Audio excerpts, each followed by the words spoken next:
Well, sadly, we are coming up on the end of Beach Week, but it is a beautiful Saturday night for baseball here at Angel Stadium. And ABTV, presented by Pechanga Resort Casino, comes from the Big A tonight. Game 2 of this 3-game series between the Los Angeles Angels and the Milwaukee Brewers. Alongside Mark Gubas, I'm Wayne Randazzo. Gubi, the Angels were supposed to have Jose Soriano make the start tonight, but in an act of prudence with the trade deadline on approach, Soriano will not be on the mound this evening. Yeah, Wayne, that's always a tough one, too. As a starting pitcher, you wait for that 5th day to go out there and perform and help your teammates win a game. It doesn't necessarily mean he is going to be traded. He's under team control for a few years, so that may not happen now, but he's thrown the ball so well this season, especially over his last 4 starts. If he is traded, he certainly will help a contender, the American League Pitcher of the Month, to start the year. And as you said, the last 3-4 outings have been a lot more like what we saw early on. Yeah, even talking to him today, the smile's still on his face. He's still ready to go out there and perform. He's still, in his mind, still an Angel. So when you mentioned those last 4 times out there, his knuckle curve is back. I mean, it's a dominant swing and miss pitch at 40% whiff percentage. You know, 274 of his last 4 starts. You know, the batting average against him at 182. He's been able to control the strike zone with his fastball, and now throwing more to his knuckle curves, and even his whip is below 1. There's a walk's been part of his game for that stretch, but lately it's been back as far as going in there and challenging within the strike zone. Well, it is the reality of the season that sometimes, especially with a pitcher, you don't want him out there this close to the trade deadline when his name is out as much as it is for Jose Soriano. Kurt Suzuki before the game talking more about that. He understands the situation, it's part of the business and things like that. So we just gotta, go forward, and he understands everything. We talked to him; he was great. He's fine with it. So yeah, I've been traded twice, so I understand. I've been almost traded, for the 3rd time and ended up staying. But I understand. There's some empathy, obviously, with the players. I understand how they're feeling, and this is a very uncertain, situations for some of them. And but at the same time, what I tell myself, and like these guys know too, is we're professionals. We come out here, if we're still here, this is the team we're playing on. We're ready to go. Well, it's a unique time of the year, and just because Jose Soriano isn't starting tonight doesn't mean he will be traded, but we'll see how it plays out here until Monday. Yeah, that's the thing, and a number of guys' names in there, a lot of position players' names to be on that trade rumor, but the bottom line is you have a job to do, and that's go out there and play a real solid game against one of the best teams in baseball, the Milwaukee Brewers. Well, Brent Suter will make the spot start instead in place of Soriano here tonight for Game 2 of this 3-game series as the Angels look to get a win against Milwaukee.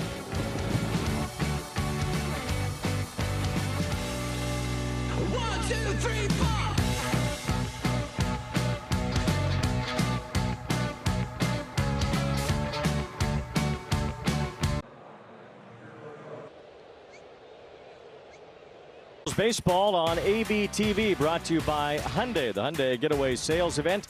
Deals so right they almost feel wrong. Only at your local SoCal Hyundai dealer.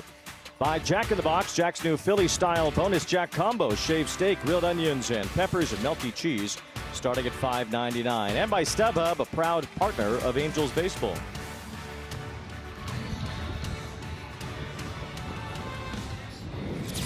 Time outside before the game. Looking like Brent Suter after the Reds clinched the playoffs last year. Always with that energy for Brent Suter, that's for sure. He's the right guy in the spot, knowing that, hey, all of a sudden, hey, by the way, you're starting this game. He's ready to take the baseball every single day. Well, this is what last September when the Reds clinched their wild card berth, and on he went. There's only one Brent Suter in the world. That would be wearing that Angel uniform right now. He is amazing. I mean, the thing is, too, he's done a nice job in this role, too. Overall, he's done a real nice job for the Halos this season. My go-to is for him to have a solid one in his opener position here today. Is that turn that changeup over effectively. That's such a good pitch for him, about 40% whiff percentage. To throw the timing off of hitters. He'll hold the ball for a couple seconds, boom, and then the other time a quick pitch. He never gives him a chance to get comfortable in the batter's box. And he's thrown the ball pretty well in his career versus the Brewers. This will be his 11th game. He's 15 and a third, and an ERA at 0.59. And a former Brewer himself. I'll show you the lineup for the Milwaukee Brewers with Jackson Chourio, a budding superstar in left field. Bryce Terang at second base. He's emerging as well. William Contreras behind the plate. They have good players. Yelich is the DH. There's the manager, Pat Murphy. Cooper Pratt getting a big contract just before his major league debut. The young shortstop for the Brewers, Luis Lara, who we saw last night, not in the lineup today. Jesus Mate is the #1 prospect in all of baseball. And, well, for Pat Murphy and the team that he says is full of underdogs, well, I don't know. These look like pretty good players to me. They're no longer, you can use that one anymore. No, they're not underdogs. And we'll see the Miz tomorrow. Yes. And the first pitch is ball 1 from Brent Suter as we are underway. Maybe there's one team that the Brewers feel like they're underdogs against, and maybe they'll get their chance against that one team again in the National League Championship Series. The Dodgers knocked them out with a 4-game sweep in the NLCS last year. And they're going back and forth as far as the best record in the National League. And entering today, 69 wins for the Dodgers, 68 for Milwaukee. Dodgers are playing now as well against the Red Sox. So there is certainly the opportunity here for the Brewers to go right back into that NLCS battle. As Churio sends one toward right, Joe Adell gets after it, makes a nice running catch. Yeah, good jump on that one by Joe Adell. Nice play defensively. Take a look at our Rotolo Chevrolet defense behind Brent Suter. And when you look at Von Grissom, he's played a number of different positions. He's played first, second, third. He's done a nice job overall just working all those different positions. We know he can swing the bat, but he's been solid enough defensively. Sean Noel next from Guzman, who's been really good at third base. Neto. Darno behind the plate. Siri tried. He said Joe Adell making a nice play on that well-hit baseball his way. Here's Bryce Terang, who cracked a homer yesterday as he takes ball 1. Corona, California's Bryce Terang. Well, that looked like strike 1. I know, it definitely was. Again. This guy's really emerged into a good player out of Santiago High School as he looks at a pitch that is correctly called a strike. Can run. He's a tremendous defender at second. Tremendous one. And maybe the best defensive second baseman in all of baseball. And now he's become a hitter, too. Hitting .271 on the year. He has 16 home runs, 68 RBIs, 61 walks. We see the 3 straight games with multi RBIs for Terang as he slashes one foul behind home plate. But this guy's the real deal. Yes. And at 26 years old, that's why when you look at the Brewer lineup, well, Yelich, the former MVP, but you see a lot of first-round picks. You see a lot of guys who are top prospects. You know, again, what Pat Murphy wants to say that this team is full of underdogs. But it just really isn't true anymore. Here's a fly ball toward the left field corner as Jose Siri makes the catch. 2 outs, but you can't fault the guy for trying to create that narrative. And Pat Murphy, he is one of the best to ever talk to about baseball. He is great to be around, and the times I've gotten to talk to him, you learn a lot about baseball from Pat Murphy. Hey, he's a great motivator, too. I mean, look, even these 2 outs by Brewer hitters hit well the other way. Their on-base percentage of .338 as a team, covering the outside corner, too. Well, hit baseballs the opposite way, but both caught.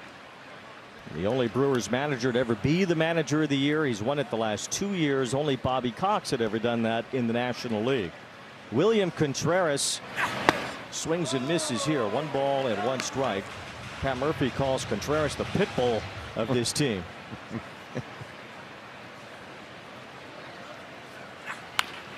It's a little tapper towards second base. Von Grissom handles that. Brent Suter trying for some longevity here today. Works a quick 1-2-3, top of the first.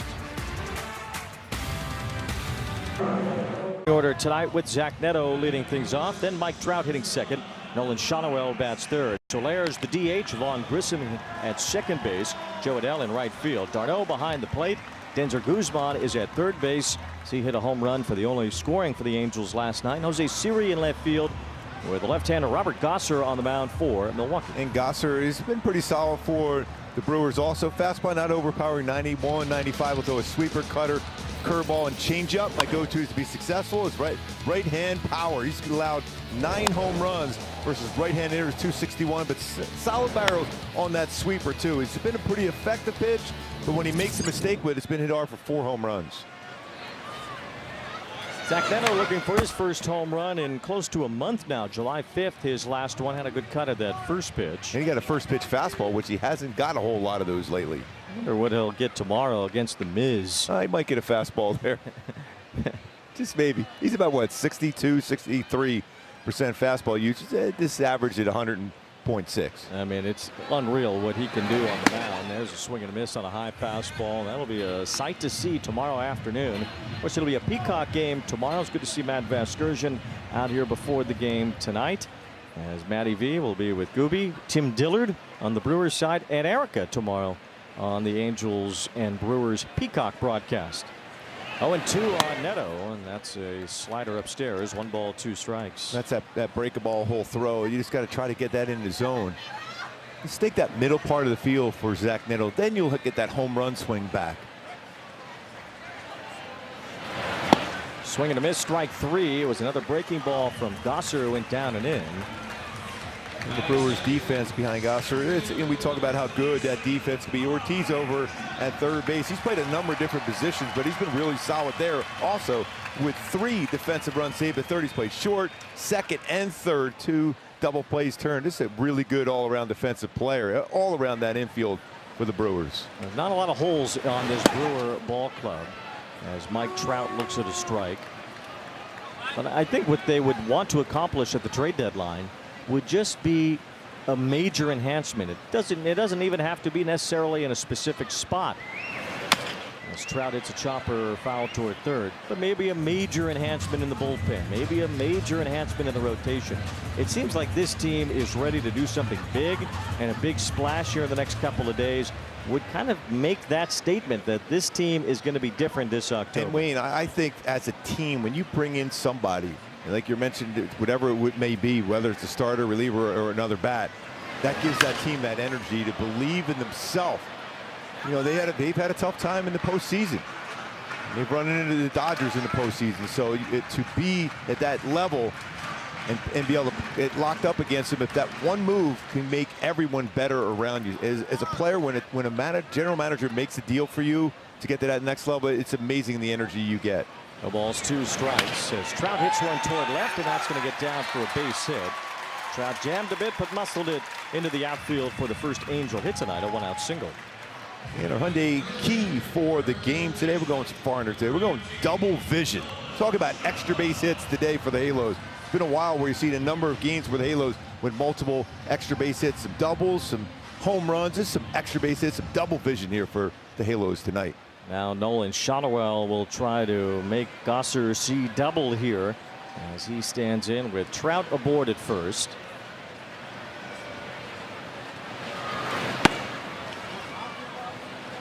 One to Shotwell, hitting .279. He has been red hot for about a 6-week period now.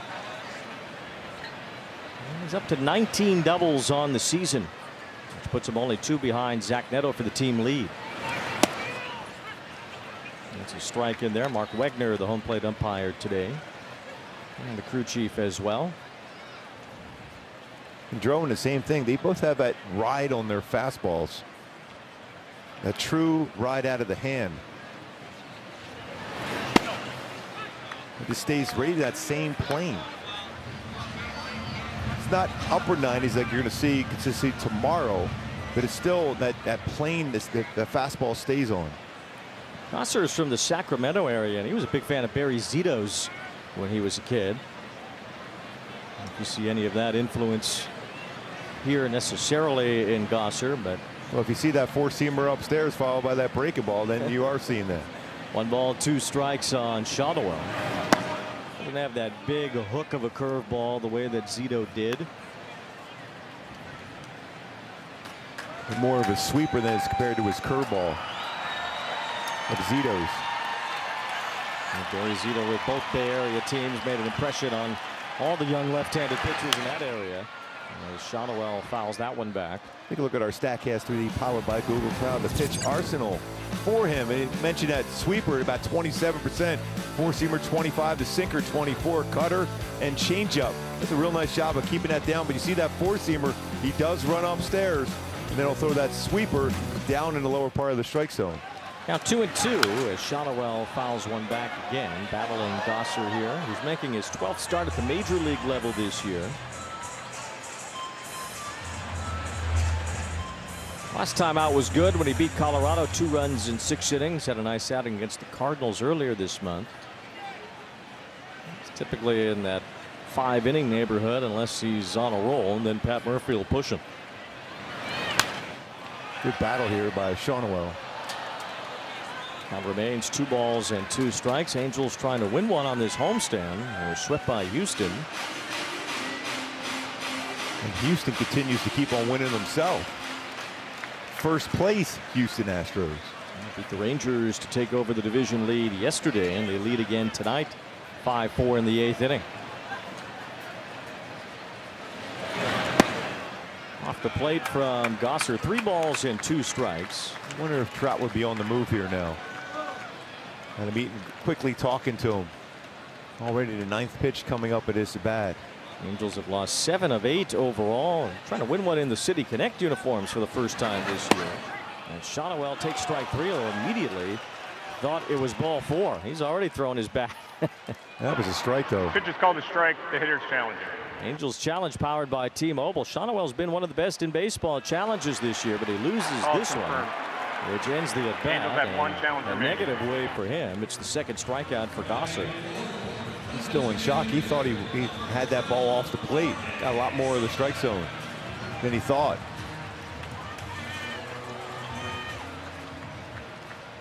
So with 2 down, the batter is Jorge Soler as he stands in as the DH once again, batting in that cleanup spot in the order.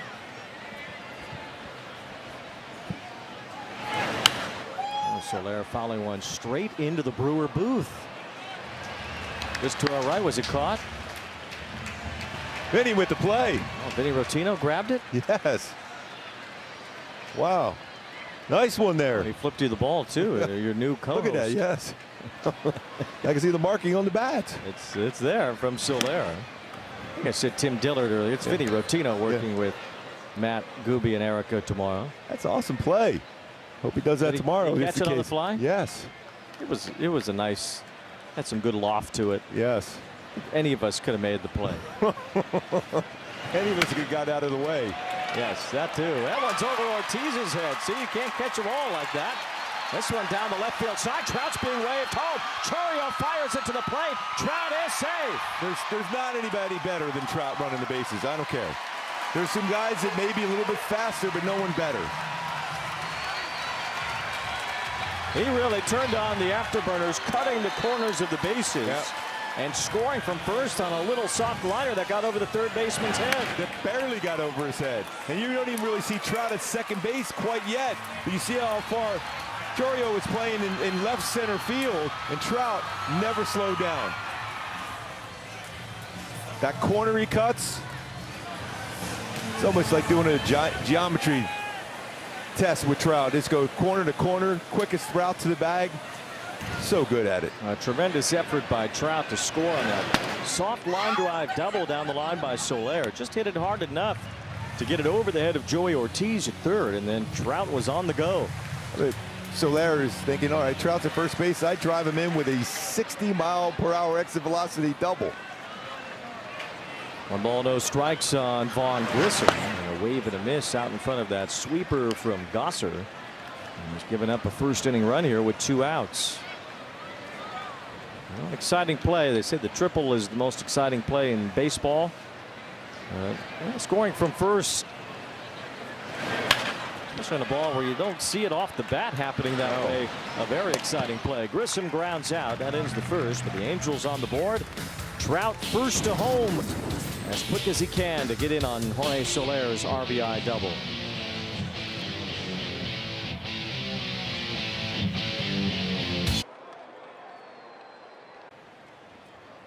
Welcome back to the Big A, where the Angels earlier today called the decision to scratch Jose Soriano from his start tonight a prudent decision with that looming trade deadline on Monday, less than 48 hours to go. They did tell Soriano after the game last night that he wouldn't be pitching today, but he was mentally ready to go prior to that. He told me before the game, basically my whole life in baseball has been this organization. So if it happens, I'm going to be a little sad because I've been here for so long, but at the same time, I'm going to be happy because I can help another team. I did talk to Zach Neto before the game today also about how hard this week has been for him, for the whole team. He said there's a lot of distractions going on this week. He said this week sucks. That's how we called it. You just don't know what's going to happen. It all happened so quick. He said it's all just a distraction right now, so they're all ready to get this one over with. Yeah, it is tough. I mean, everyone always just forgets that you have family members involved in that potentially too, as far as a trade. It's not an easy thing. You have to go find a new place. All those things come into play. Christian Yelich down on strikes. Brent Suter gets his third strikeout, or rather his first strikeout, but he's retired all 4 batters that he has faced so far. But just seeing Soriano today, this smile on his face, he just knows he's going to pitch. He's going to pitch somewhere. Could be, and he wants to stay in that halo red, but if it's not in halo red, he's going to pitch and help somebody win. Well, that's exactly right. I mean, these guys certainly have an extreme attachment to the organization that they're in. In Detmer's case, drafted a first-round pick. He's only known the Angels organization. And Jose Soriano has mostly been in the Angels organization throughout his career and only as a big leaguer. So you can understand the emotional investment and attachment that they have. But on the other side of that, if their name is called, they get a chance to go play for a pennant this year. That means someone really wants you, especially if you're a team that's winning and you get a chance to win the whole thing and they want you. That makes you feel good. It's not that your team doesn't want you. It means that team wants you big time. You can get somebody back in return. 2 balls, 2 strikes on Andrew Vaughn, who was traded from the White Sox to the Brewers last year and really turned his career around since joining Milwaukee. He's hit for a much higher batting average as a Brewer than he did in Chicago.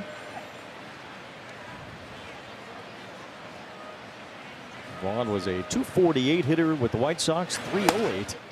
And now 129 games with the Brewers.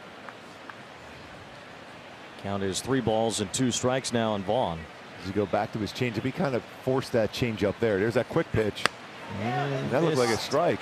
Missed for now, and no challenge from d'Arnaud. So it was off the plate, ball 4. And that is the first base runner for the Brewers. A pretty good take. Sometimes, though, because of that quick pitch, you're not ready to swing the bat.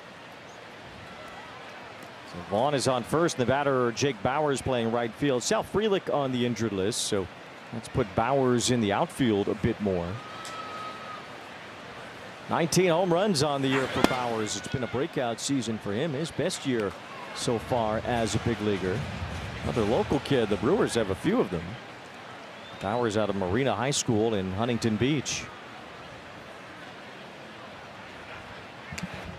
Kevin Elster went there too. Part of that 40th anniversary team for the Mets winning the World Series in '86. There today. He said he's looking like the lead singer of a cover band, the way he was looking like a rock star out there today. Bauers with a bouncer. It is grabbed in the hole by Grissom. He's only played at first after a spin. 2 outs as Vaughn goes to second base. So the 1986 Mets did have their 40th anniversary. Although they had Meadow Soprano sing the national anthem today. They also had Lee Mazzilli there, the great Lee Mazzilli. Strawberry and Dykstra, Ron Darling and Dwight Gooden are the 1986 world champion Mets. There's Mookie and, of course, the captain of that team, Keith Hernandez. Nice celebration. A team that is now 40 years away from winning the World Series. You did that. It was a 85 Royal last year. Yes, that was a lot of fun. Just catching up and in the stories. I can only tell, when I get a chance, I'll talk to Ron Darling about that. And you feel like we're still in the locker room.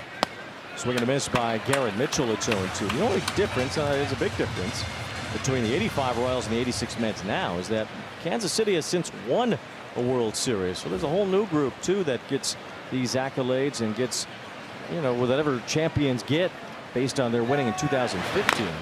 So the 86 Mets, though, they kind of stand alone. No Mets team has won since. It is still so surprising when you think about some of the teams they had. Even when you go back to '88, that team was really, really good too. In 2001, they've had 2000. They've had some really good teams get to the playoffs and World Series, but there's something about putting it all together and just having that right team to win and get that last out. Ball in the dirt to Mitchell. Well, that's what the Brewers are trying to do. Milwaukee's never won the World Series. They haven't even been there as a National League team. They got there once as an American League team, and it was at the Angels' expense in the 1982 American League Championship Series. Even though Fred Lynn was the ALCS MVP that year, going 11 for 18. Don Baylor had a great series, but the Brewers pulled away at the very end to go to their first and what has been now their only World Series in franchise history.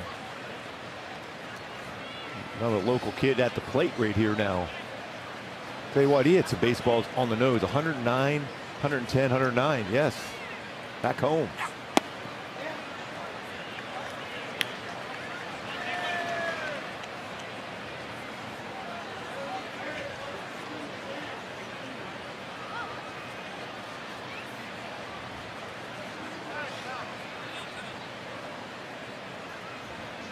Well, a lot of those guys from that 82 team for the Brewers were on the 84 team when I got a chance to see those and compete against them. Boy, did they have some guys that could swing the bat. The Brewers, they had some monsters, some Hall of Famers in there too with Maldor and Yount. That's right. There, it looked like at least. Darno never challenged. Suter kind of tried to challenge it, but as the Angels were looking to run off the field. It's right down the middle of the plate. It's right down the middle. You see Suter kind of sorta, and then didn't go all the way through with it. Travis d'Arnaud didn't challenge either, so that ends up being ball 4 to Garrett Mitchell. It's kind of a point we've seen some managers make along the way this year. The home plate umpire has some responsibility to get the calls right, even on the pitches that aren't challenged. Yeah, that's the thing. It's just because it's not challenged, you still have to make the correct call. That was right down the heart of the plate. And the mechanism is there to change it, but you shouldn't have to risk losing that mechanism early on in the game because the calls aren't right. Yeah, we saw that with Mark Kotze. You remember up there in West Sacramento. Here's Cooper Pratt, 21-year-old shortstop for the Brewers, who recently made his major league debut. Given an 8-year contract worth $50 million at the beginning of this season, and well, the Brewers are paying him, so they might as well call him up. It's going to cost an extra 3 or 4, maybe 5 extra pitches for Suter when he should have been through the inning.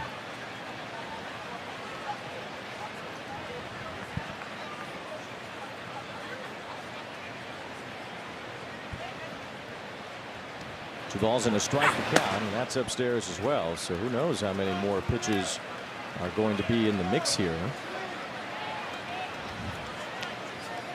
After that blown call from behind home plate. Extra work here for Suter with a count 3 balls and 1 strike. And that's ball 4 as well. So there's a walk after the 3-2 pitch didn't go Suter's way in the previous at bat to Mitchell. Angels didn't challenge it. Seemed like Suter wanted to, but didn't quite press the button on his hat. And now the bases are loaded thanks to 3 walks in the inning, and Joey Ortiz will be the batter. So Mike Maddox goes to the mound, and we'll get in the car with Hyundai. Enjoy your new car. Thanks, gotta run. Okay, bye. Deal so right, it almost feels wrong. The Hyundai Getaway Sales Event.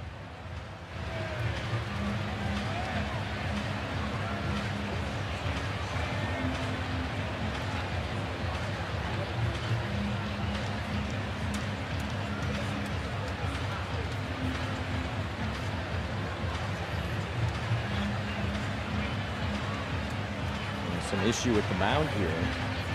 You know, once in a while, it's one of those times too. I think Mike Maddox might be saying, "What was that 3-2 pitch?" Travis d'Arnaud's going, "What was that 3-2 pitch?"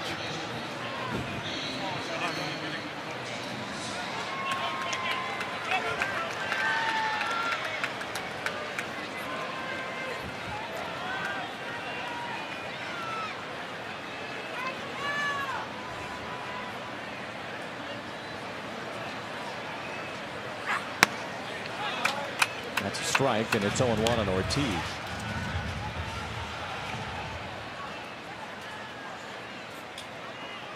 Trying to put that quick shutdown inning together. 0-2 the count now. A local product in Ortiz.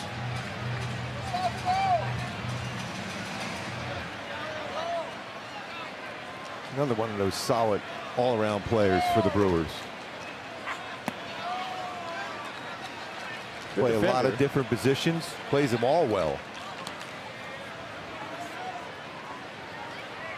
That's the thing with Milwaukee, like the Tampa Bay Rays, you better be able to play in a number of different positions and play them well.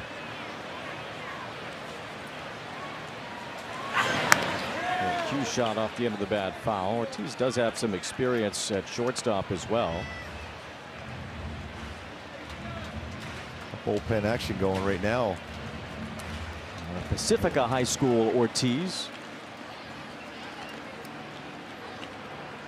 Didn't expect Suter to be out there for long today, but this second inning has certainly prolonged his outing, especially after that call. A little chopper toward third. It's a fair ball, and it's an out for Guzman as he gets to force Garrett Mitchell to end the inning. So some extra pitches, but no runs, and the Brewers don't score here in the second.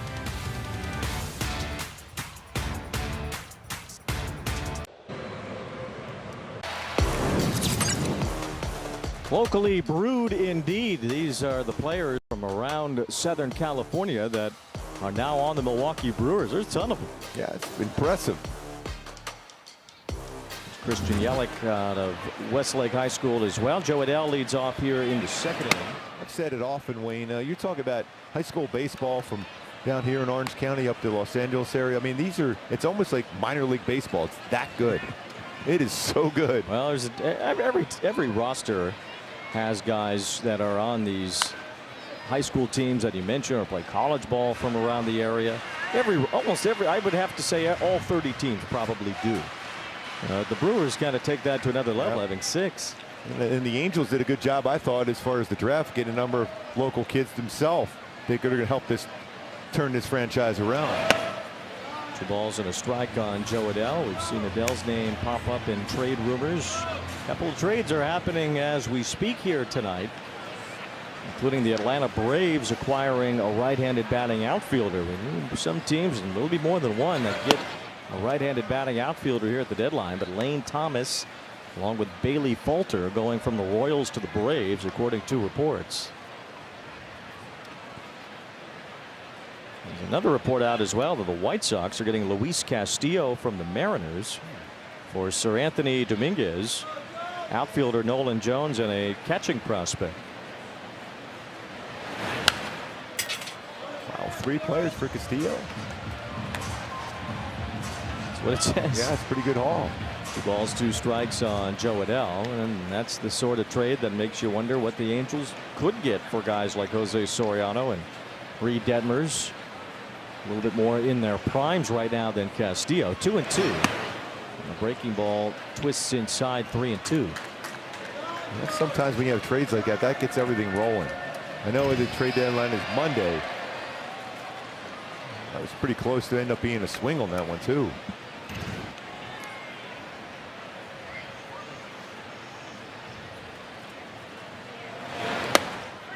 Looked good over the outside corner, and it is strike 3. So Adell goes down looking. 3rd strikeout for Robert Gosser. Backdoored that sweeper. You give up on it as a hitter. You think it's off the plate, and he brings that around and catches the corner.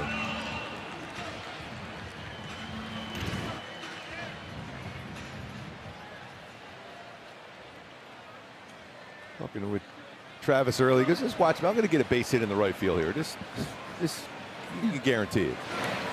Swing and a miss here, looking to do just that. It seemed like was. on that cutter away. The balls and a strike on Darno, who missed close to 3 months with that plantar fasciitis injury.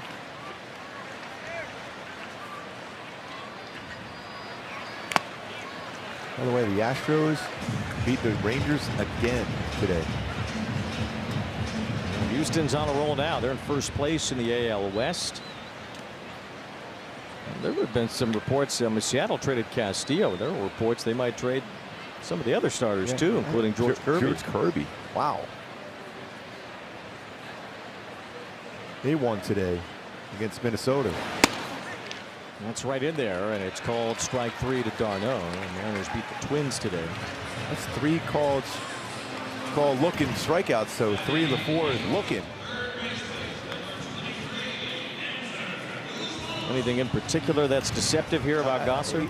Just like we saw last night, Drew, and the way he hide the baseball, and then it's on you. Talk about that true plane on this fastballs.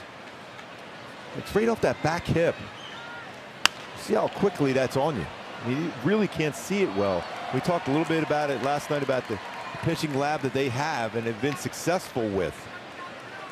Guys that not necessarily have all have power arms like the Miz, but other guys that just create, you know, a tunneling action that makes it difficult for hitters to see. If you're a hitter right now, you're trying to, okay, where do I pick up the baseball? You're still not on, and then there it is on you right there. You don't have a whole lot of time to react and read spin. Bouncing ball off the bat of Guzman. Cooper Pratt checks the signature and throws to first. 1-2-3 inning for Gosser in the second.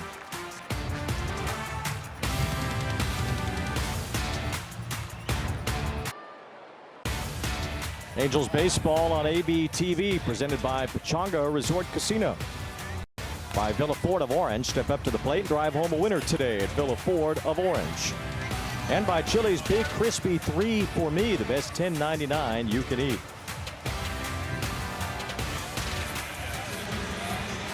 Angels players were out with the season ticket holders before the game today, getting a chance to have an up-close conversation, picture, and autograph with boys in their home uniforms this evening. How cool an opportunity for season seat holders to be able to meet their heroes that close and get autographs and pictures.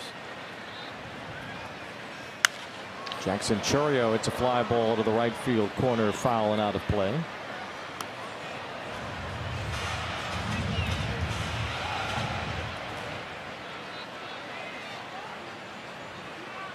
Welcome to the show right here. That's Brett Carey back in the big leagues. And getting a bouncing ball into the hole that Guzman is able to grab. And his throw to first is in time to get Chourio. One out here in the third. Brent Suter goes 2. He had a no-hitter going that took him out of the game. Way too early. I love that reaction by Brett on that one. Get that first out. We saw Brett Carey make one major league appearance earlier the year as in Arizona. And he pitched fine in that game. Went 4 innings, allowed 2 runs, had a couple of strikeouts. Angels filling out some of their pitching roster with guys that have been in the minor leagues. Brett Carey. And last night we saw Luke Murphy in his first major league game.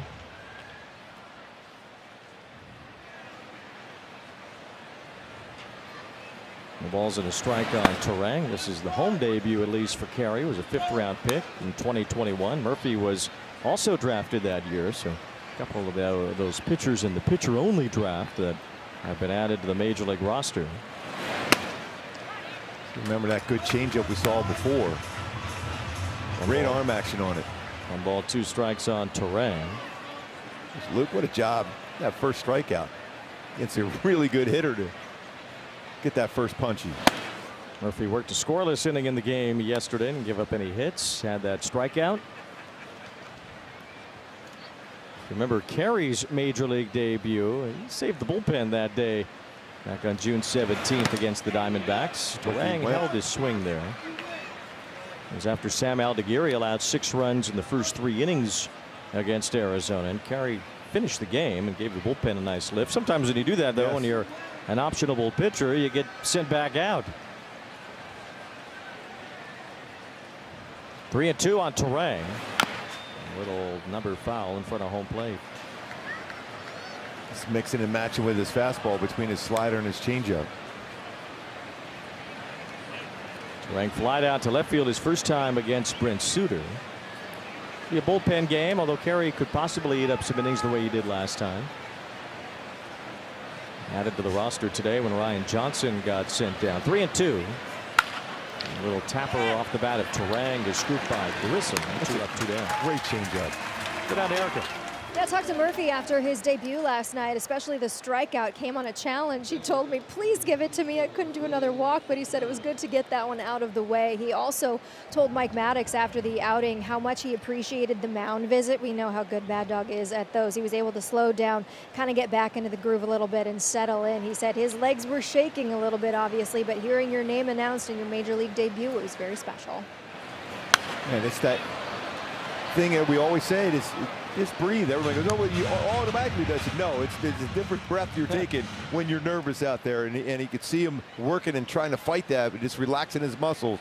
But always after that game that he had last night, he'll be ready to rock and roll. Sort of that athletic type breathing that you need to slow your mind down, slow the moment down. Strike in there from Brett Carey. What about this situation, though? It's not his first major league game. but it's his second, and he hadn't had one in 6 weeks, so those same nerves kind of apply here. Absolutely they do. You can see that's why that ground ball right to Guzman, he made the play. He's kind of gave a little bit of a fist pump there. That way you can relax yourself. So here I am, I'm back. It's the home debut for Carey, and again, the last time it was nothing that he did wrong necessarily. He just ate up a lot of innings, and the Angels needed to get another pitcher in there. Line toward the middle. Neto can't quite reach it. It's a base hit. Yeah, that curveball just a little bit more of the plate than he wanted to. Here's a chance for second base now as Trout's throw. I guess the tag was missed. Grissom went for the tag on a diving William Contreras. And even though the tag looked like it was down, I guess it didn't touch him. The runner's safe. That's what they do. They hustle. They press the issue. Even a catcher doing that, 17th double. You see, the tag was there, except it just wasn't on the body of Contreras. It wasn't there yet. Kind of a blind tag from Grissom, who got out there too early.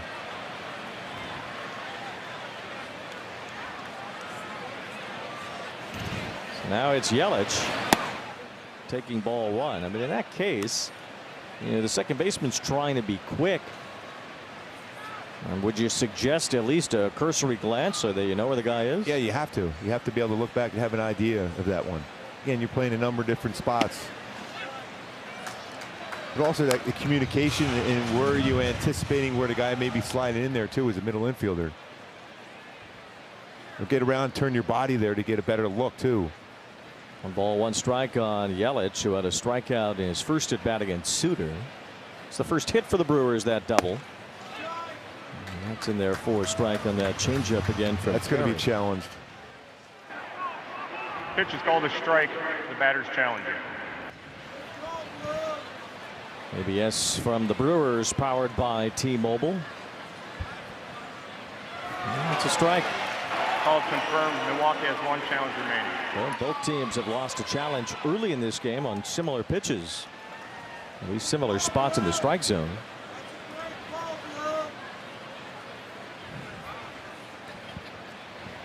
One ball, 2 strikes on Yelich. And off his hands, he chops it to first. Carey goes to cover, and he's there for the out and a scoreless 3rd inning.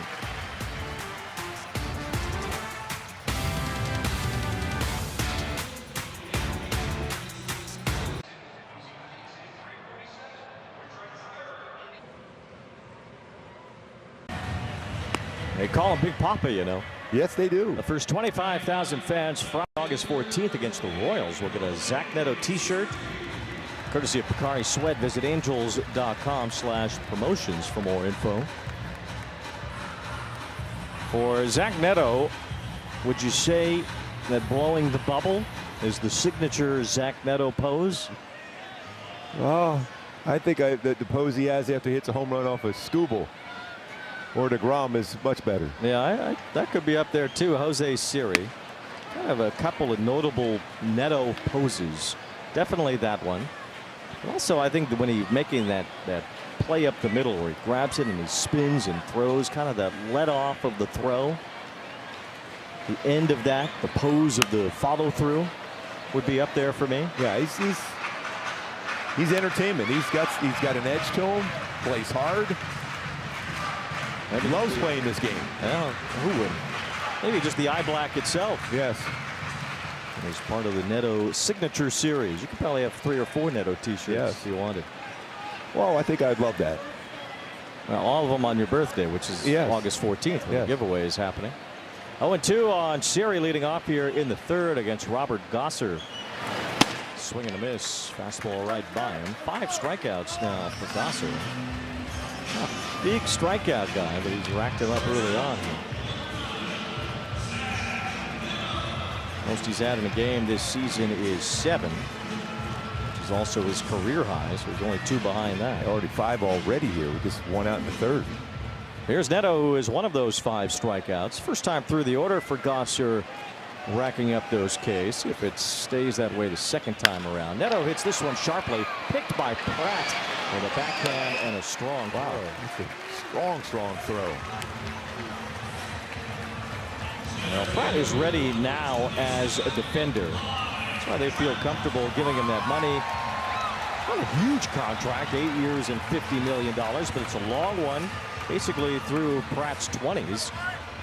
And if he's going to be that kind of defender at shortstop, well, it'll be worth it in and of itself, even whether he hits or not. Though they think he'll hit. How strong that arm is. He's a big guy, too. Yeah. I mean, Ripken-esque in terms of his size at shortstop. Kind of when he walks around and stuff, it looks like Corey Seager a little bit, but obviously Seager from the left side. See if he grows into an offensive player. How much the Brewers even care if he does. Ultimately, I mean, they want him for his defense, and they believe that the offense will get there. I mean, he threw at Neto by a lot. I mean, that ball was hit at 101 off the bat, but that's how strong his arm is. Bouncer toward the middle. Pratt won't get to that one. Hit too hard by Trout. It was 2 for 2 now. 2-out single here in the third. And that baseball was hit real hard by Trout. 109.6 miles per hour off the bat. Got some good numbers in his career versus the Brewers. Not a lot of at-bats, but this one is a real solid swing. Hit on top of that baseball. It's a by Pratt on that one. Coming into the game was a 370 hitter.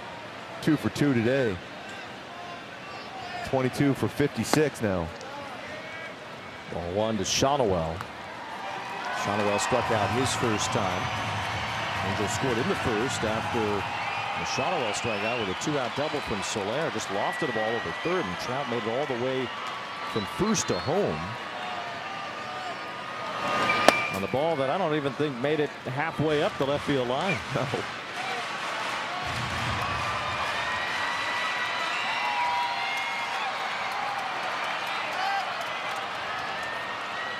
On ball 1 strike on Shonowell.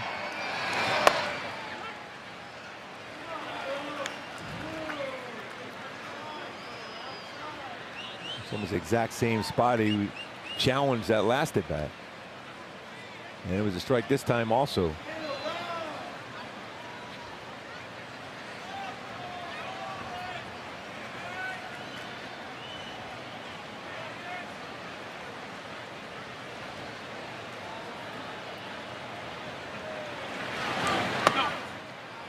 It's a little bit off the plate, ball 2. Jorge Soler on deck.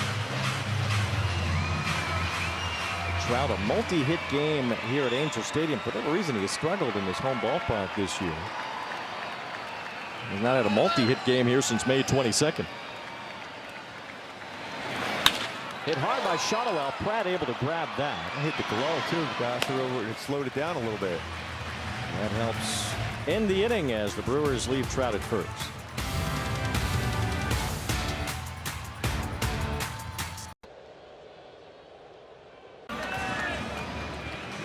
Take a look at our Kia player profile, and the Angels pitching staff racking up some punch-outs lately, 8 or more in 10 straight games.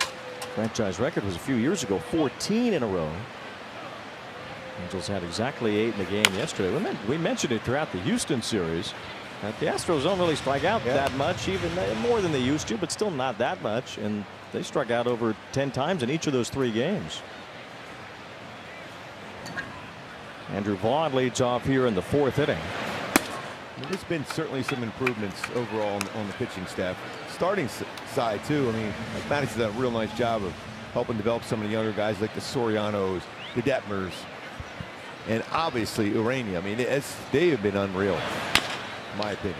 He's a bouncing ball to third base. Stinzer Guzman will show off his arm to get Vaughn. 1 out here in the 4th inning. It's a titanic pitching matchup tomorrow. I mean, Walbert Urania has been extremely impressive in his rookie year. And, you know, maybe you need some all-star games and awards or what have you down the line to get the marquee to say your name. But if you think about what kind of pitcher Walbert Urania is and who he's been to this ball club this year, facing Jacob Mizorowski tomorrow, that is a marquee pitching matchup. Yeah, there's not many you think about so quickly how good it is. Jake Bauers feeling good this year. That's his 20th home run.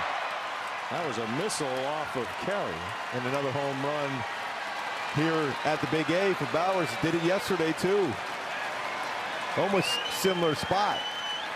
So the hometown kid out of Huntington Beach It's his 20th home run now. 38 extra base hits.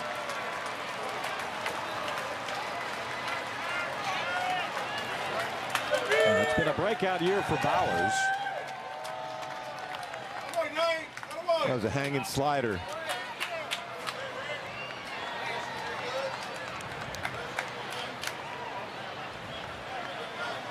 Bowers never had a season in the big leagues where he hit more than 12 home runs until this year. Now he has 20, and there's still a couple months left.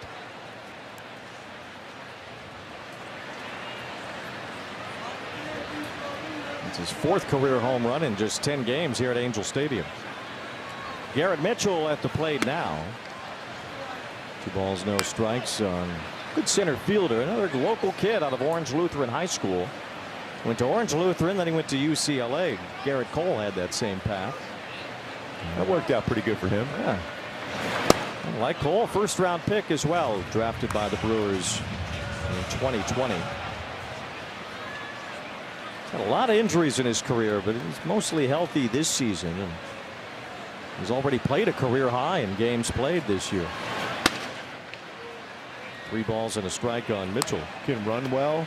You know how hard he can hit a baseball. Solid defender out in the outfield.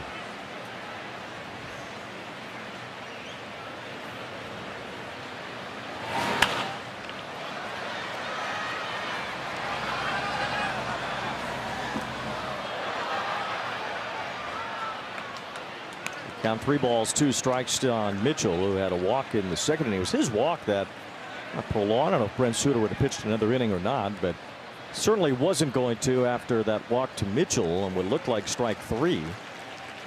That left Suter out there for about 10 extra pitches that the Angels weren't going to push him beyond. Real nice job by Brent Suter today. Continues those good numbers against Milwaukee. Swing and a miss, strike 3. Now that was a good changeup from Brett Carey. Yeah, the arm action was perfect. It's his 1st strikeout tonight, and that's the 2nd out of this inning. After 4 outs on the ground, he gets his first punch out. How far out in front he was on that one. That's just a great pitch. The arm action was there. 81-mile-an-hour changeup. Pretty good separation of speeds between his changeup and fastball. About 11-12 miles per hour. Now 2 outs, and it's Cooper Pratt grounding one foul past 3rd.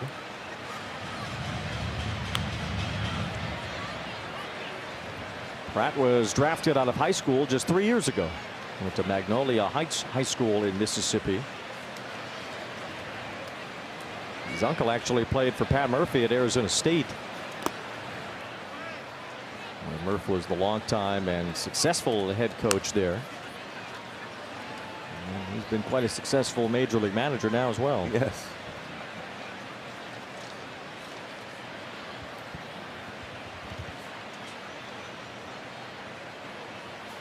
Swing and a miss, 1-2. Some good pitches so far. That one, obviously, to Bowers, the slider got a lot of the plate. That was a tight slider there. Perfect spot. Good changeup to punch out Mitchell. Right now, Bowers is locked in. His 20th home run, already 8 more than he's had in any other major league season. 1 ball, 2 strikes. Pratt swings and misses.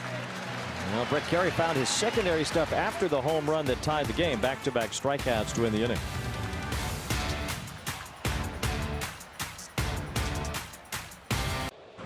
On Peacock tomorrow, and it will be a pitching matchup to tune in for. Robert Urania on the Angel side, and the Miz, the incredible Jacob Mizorowski from Milwaukee. I mean, 2 incredibly gifted young pitchers, and it's going to be a lot of fun watching those guys go out there and compete. If you're a hitter, you better get a good night's sleep.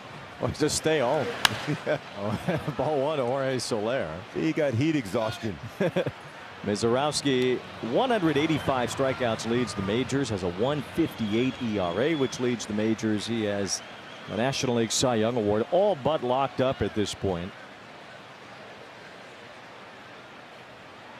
I mean, just incredible numbers for him. You go over the last couple starts for Urania. I mean, every pitch he was throwing was about 100, 101. Urania's on a different level Yes. right now. He has really turned himself into a very polished major league pitcher at a very young age in short order. Not that Mizorowski hasn't. Where he was last year in A-ball to where he is now, he made that jump up to AAA, but he knows exactly what he needs to do on the mound, and now his sweeper has gotten a lot better. We know how good his changeup is, but he's feeling real comfortable challenging with his sinker now. Sinker's been great. His four-seamer all season has been good, but his sinker of lately has been really, really solid. It'll be a challenge for the Brewer hitters, no question. It'll be a good challenge for him facing a team that's in first place and has the kind of record that the Brewers do. 2 balls, 2 strikes on Soler. Backs off that fastball. Mizorowski, by the way, since May 1st, has a 0.93 ERA in 14 games. That's not right. That's just not right. He's averaging almost over 9 strikeouts per start this season, as Soler couldn't hold his swing there. That's another strikeout for Gosser, who has fanned 6. This has given up 10 home runs, so it looks the best way to be able to score against him is get that one mistake over the plate and see if he can connect. If you get the barrel to his fastball at all, he's creating power for you. Well, 6 of those home runs have come in his last 5 starts, so especially lately he has been allowing the long ball a bit more. Hasn't pitched much since the All-Star break. Brewers have kind of eased him in since the break. And thinking about the long term, I mean, he's going to have to be their ace in the postseason. So I'll be surprised if he doesn't go 7 or 8 tomorrow. 1 ball, 1 strike, no matter how he looks. He had that 15 strikeout 1-hitter against the Phillies earlier this year. I have to say that's the best pitch game of the season. Yes. By anybody.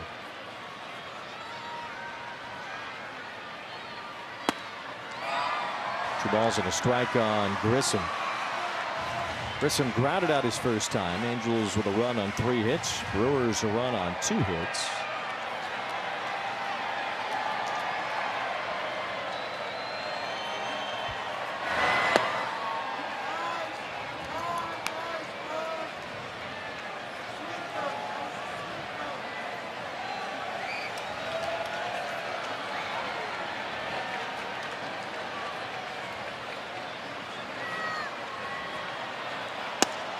There's ball 4, so Grissom is on. First walk issued by Robert Gosser tonight.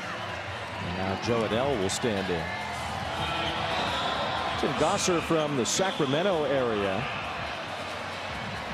And there's been some stories about his dad being close friends with Vin Diesel. So Vin Diesel would sometimes show up to young Robert's Little League games. Was he Fast and Furious then? There's a fly ball to right by Adell. Moves Bowers over toward the corner as he backpedals to make the catch. 2 outs here in the 4th inning. I wasn't actually really able to find a lot of corroboration online about it. But from what I understand, the Brewers broadcast has talked about it before. And well, Vin Diesel would be. I don't think he's here tonight, though. Why wouldn't he come tonight to see? He's got to be here tonight. Let's get him here. I thought he was a kind of a Hollywood guy, yeah? Yes. Vin Diesel? Yes. But I don't see him. Doesn't mean he's not here. Big and strong as he is, we would see him. 2 outs with Travis d'Arnaud at first, or rather at the plate with Grissom at first.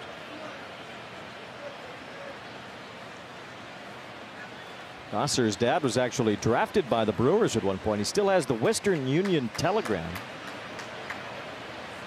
telling him that he was drafted by the Brewers. As d'Arnaud rips one foul on his wall at home. How did the Royals let you know that you were drafted? All I remember is my dad driving by in his station wagon where I could hear that sound of the car coming up, say, hey, you were drafted by the Royals. Okay. Thank you. How did he find out? I have no idea. You know what? I don't even have any idea about how they found that one out. I was like, because the Phillies played the Royals the year before in the World Series. I'm like, I hate George Brett. Couple years later, I'm living with him. Right center field. This is it pretty well. Bowers at the wall, and he's got it right at the top of the fence. He said he was going that way, and he almost got it out that way. d'Arnaud gave that a ride, but just a bit short as Jake Bowers tracks it down to end the inning.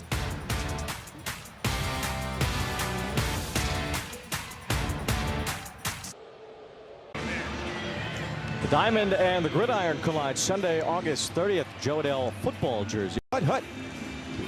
You making a play? Yes. You're one of the first 25,000 fans to take home your own Joe Adell football jersey, courtesy of San Diego County Credit Union. Visit angels.com/promotions. What? Joe Adell, his dad played football. Yes. He was drafted, I believe, by the New Orleans Saints. So there is certainly some football in his family. Well, that way he went over that wall for that third home run robbery. You know he had that football player mentality to bring back that third home run. There's a strike to Joey Ortiz. Did you play football at all when you were a kid? Yes. What position were you? I was a tight end and a defensive end. And I really didn't love football all that much. The fly ball to right as Adell camps under that. How come? I like basketball. Actually, basketball was my number one. I love basketball the most, and then baseball. It was difficult playing all three in high school. Those rough and tumble Philly kids, they'll knock you around, though. Yes. Breaking my thumb my freshman year playing football, that kind of set me back. I said maybe I won't continue to keep playing. Yeah, you don't want to have the injuries pile up on you at a young age like that. And not when you've broken about 7 bones in your body at that point. Yeah, you don't want to do that anymore. It's a contact sport. Oh, yeah. I've never broken a bone ever once in my life. Do you know that? I'm in the no broken bone club. Oh, you're not. Yeah. No, I know I'm not. You got sugar bones over there, breaking 7 of them. Yes. Erica, you're in the no broken bone club? No broken bones over here. I got these both we covered. just jinxed ourselves. I know that. I got these all covered. We're going to trip on a curb in Baltimore and like break a toe or something probably. They'll just leave us there. Oh. Exactly. Oh, yes. 1 ball, 1 strike on Shurian. That's unreal. Well, Erica, with all the dancing back, she probably put herself in harm's way more than I ever did. Maybe her bones are extra strong. Strong bones. That's amazing. Strong bones. Oh. I have no idea. I've barely ever run once in my life. I get a break. Swing and a miss, strike 3. Brett Carey starting to roll. That's 3 strikeouts against the last 4 hitters he's faced. Straight over top of that 4-seamer has the hitters looking and thinking. Slider and changeup. I can't quite clear that my mind on neither one of you broken any bone. That's pretty good. We are in the no broken bone club. There's a real club for that. Erica and I are card carrying members.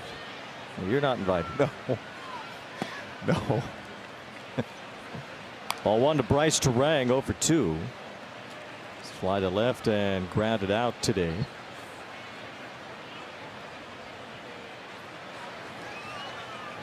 Feels like my chair broke a bone since last night. That's a little lower than it usually is. You are. I'm going to post you up. You know I like basketball. What happened in here yesterday? Usually I'm a little higher than this. I can't get the chair to go up. This is all it's got. So this chair is not in the no broken bone club. No. That's for sure. Down goes Frazier. Down with my chair, and it is not returning to its previous form. 2 balls and a strike. Great change up there too again. Well, he hung that breaking ball to Bowers and paid for it, but since then he has had his secondary stuff on point.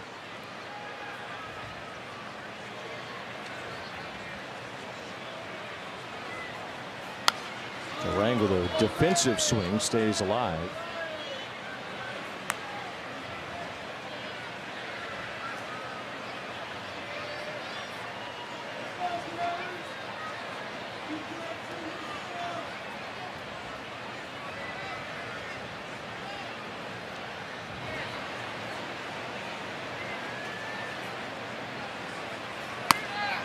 Count goes full now on Terang. It's 3-2.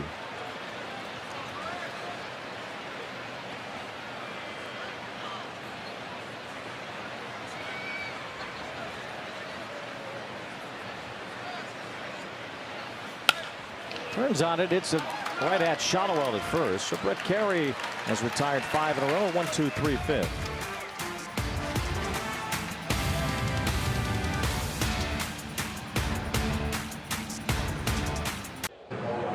of our Astros really had it working. We talk about that deception in his delivery, the ride on his fastball. He's had it going from the get-go today with 6 punch-outs.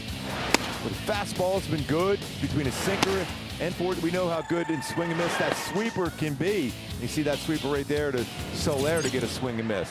So 61 pitches in 4 innings, but 6 punch-outs. It's one shy of his career high 7. He'll face Denzer Guzman. It's good to see Guzman hit one out yesterday. And where he hit it too, the right center too. We know he has power, and he is the guy who was an accomplished hitter in the early part of the year at AAA.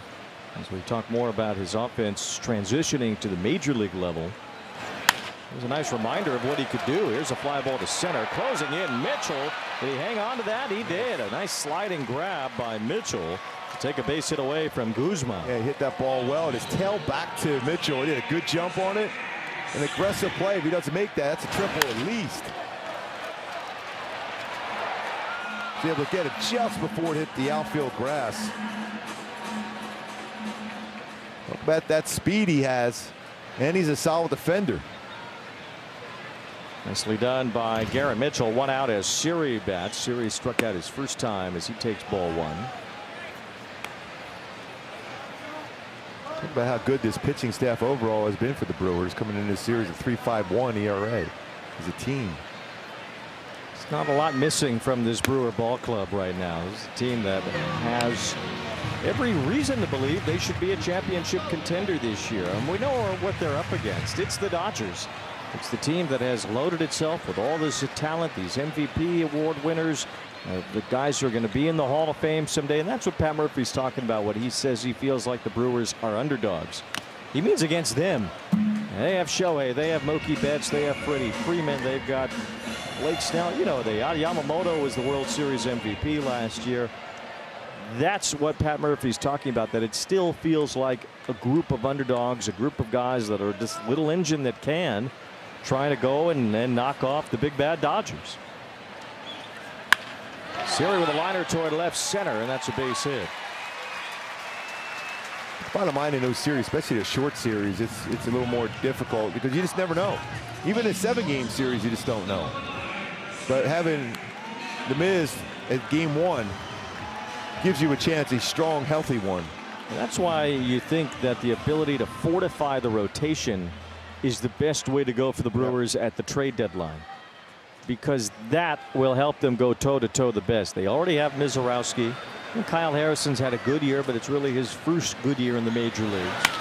There's Neto tagging one toward left center, but Churio gets over to make that. Look where he was playing there to begin with. Off the bat, you would think that's a good spot to land in there, but he was playing well over in left center field to begin with. Look how where he's at. He's nowhere near the line. And we talked a lot about the Astros are that way too. They take away the baseballs in the alleys. And if you pull the ball down the line, so be it. That takes away a hit, maybe even a double. I'll tell you what, though, if the Braves add another starting pitcher, they could be dangerous themselves. If they get some of their guys back, there's some of their starters. Acuna came back recently. As far as the pitching goes, Chris Sale, a big part of that, of what they're doing in Atlanta. The Braves have pulled away now in the National League East. Pulled away again. They pulled away early, and the Phillies caught up. The Braves now have an 8-game lead entering today. Philly has really started to struggle entering into the month of July. Phillies did win today. They beat Baltimore 5-0, and Atlanta won again as well. Padres trying to keep pace. They lead San Francisco 5-3 in the 8th inning tonight. San Diego only a game out of the wild card now too. Yeah, I still just can't see them trading Mason Miller. No way. No. I mean, the Padres are going to try to add. I mean, they feel like those guys are hitting 2 now. Machado, Tatis, Merrill, those guys have started to put it together offensively, which makes them a more viable contender. A good swing again by Trout, already a multi-hit game. Mentioned that's first since May 22nd. Nobody's clinched anything yet, especially in the National League. You get the bye. You want to have that first-round bye. Well, right now the Dodgers and Brewers would have it, but Atlanta's only 3-4 games behind them for that. So there's a lot to play for with the last couple months of the season, and then when it really goes in October, these trade deadline deals start to make more sense. Contreras was crossed up there. He wants to challenge that, I think. Pitch is called the ball. The catcher's challenging. Why would he challenge that when he didn't? He couldn't have known where he caught that. That gives him no challenges left. He didn't miss by that much. Milwaukee has But no considering challenges how remaining. he caught it, and he was crossed up for sure. Maybe that's why he thought it was a strike, though. This is a sweeper.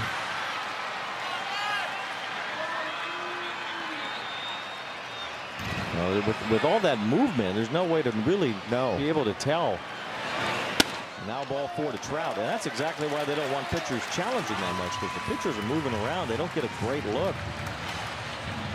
I think part of the reason maybe he thought a fastball was coming because he was expecting it just like that pitch was. Don't see pitchers and catchers get crossed up much with the PitchCom device, supposed to take care of that. But it didn't in this case. And now Chris Hook, the pitching coach for the Brewers, will go to the mound. Trout's on base for the 3rd time tonight, drawing a 2-out walk. And they will talk about pitching, and we'll talk about eating with Jack in the Box. Don't get FOMO. Get my Philly-style bonus Jack combos and new Philly Munchie Meal. Welcome to Jack in the Box. A chance for the Angels to reclaim the lead. They scored in the 1st inning, but they have not scored since.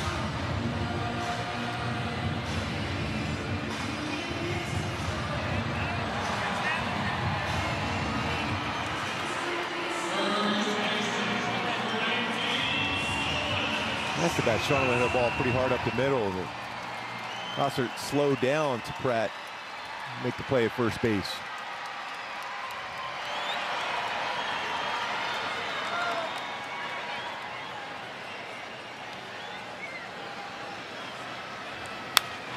Good hat there.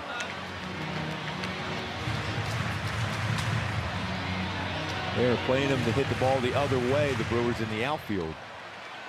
More so the pole in the infield.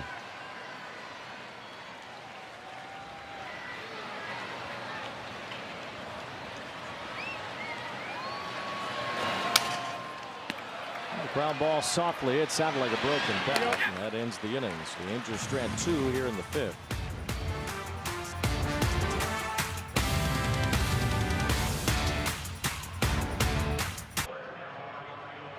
Family Sunday, and kids run the bases. Sunday home games through August 30th. Visit the Gate 4 Courtyard. Fun activities. Stay after for kids run the bases. For a full list of Family Sundays presented by Yakult Probiotic Drink, angels.com/promotions. It's a great hat right there. How about that one? Oh, it's tremendous. I like that one even better. That'd be perfect for you in your chair right now. I could flip it over and sit in it. There's a fly ball from Contreras to right field. And all the way to the ball, really carried. Yes, it did. As Joe Adell makes the catch out on the warning track. Did not look like it was headed that far at first. And ends up being caught by Adell on the track, 1 out. I mean, hit pretty well, 98 miles per hour off the bat, but they just kept drifting. Oh, warm night again.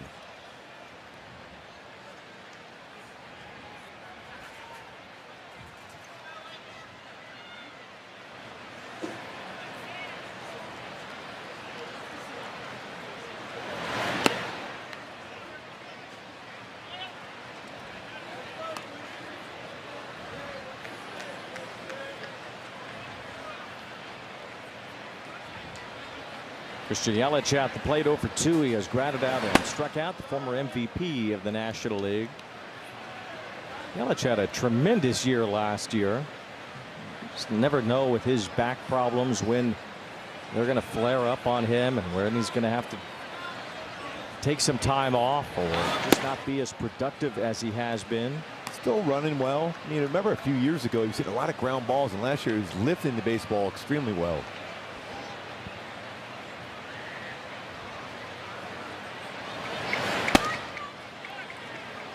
Three balls and a strike now on Yelich. Talked to Pat Murphy about Yelich. He cannot say enough good things about this 3-time All-Star.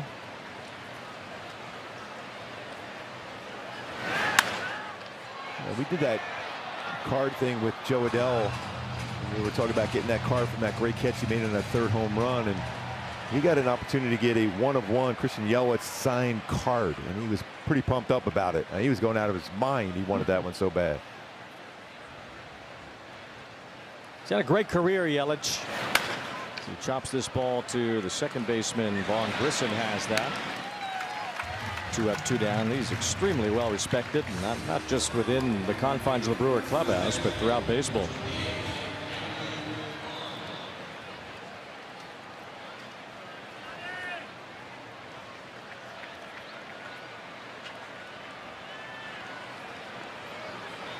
So 2 up, 2 down, and now Andrew Vaughn, who drew a walk earlier.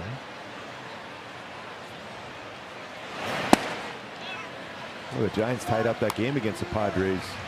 Mason Miller had to come in with the bases loaded. He got the first guy on a punch out, then gives up a double. The pitch was 103-mile-an-hour fastball, but it was hit 109 off the bat.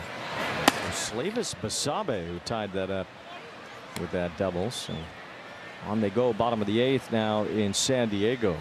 We were talking about against Mizorowski tomorrow. If he just makes some contact with the barrel as hard as he's going to throw, he'll create that opportunity for a lift and go a long way. Swing on this by Vaughn. 1 ball, 2 strikes. And even for a guy like Trout, it has to be an interesting test tomorrow. How many times do you see a guy like Mizorowski? You might never see a guy like that again. There have been over 1,200 pitches thrown this year, over at 100 miles an hour or faster. Mizorowski is responsible for 762 of them. That's not right. That is unreal. Urania has had 47 of them, which is a pretty good number in and of itself. Mizorowski's on another planet. 1, 2, 3. Once again, Brett Carey has had a nice home debut.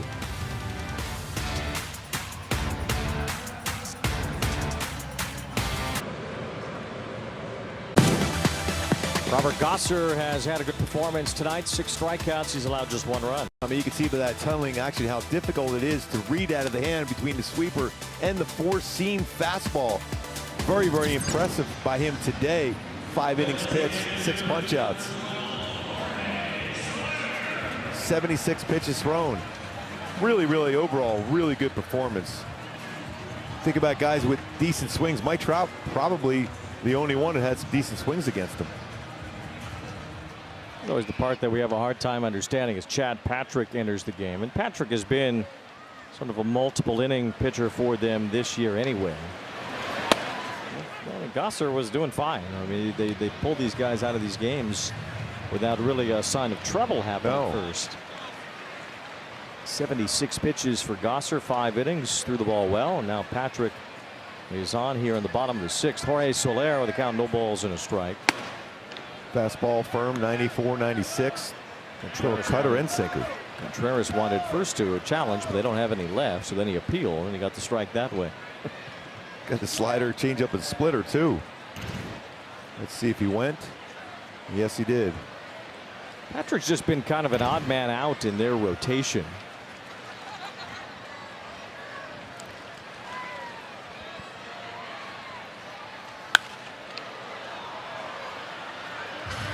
That one up at 98.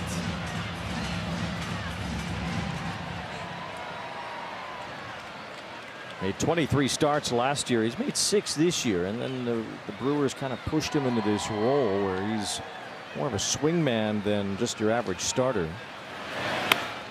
1 ball, 2 strikes. Doesn't always pitch more than 1 inning, but often does.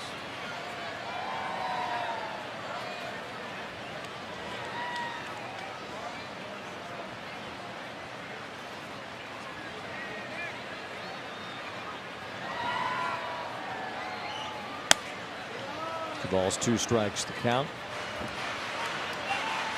Patrick from Northwest Indiana, which could be the new home of the Chicago Bears. Which I'm sure will make you really happy, won't it? Everybody, I think, in the Chicago area will love that. 2 balls, 2 strikes on Soler. And a foul tip for strike 3. Went out here in the 6th inning. Soler has the only RBI for the Angels tonight, but has also struck out twice. That's that great base running by Mike Trout to score first base on that little blooper over Ortiz at third base.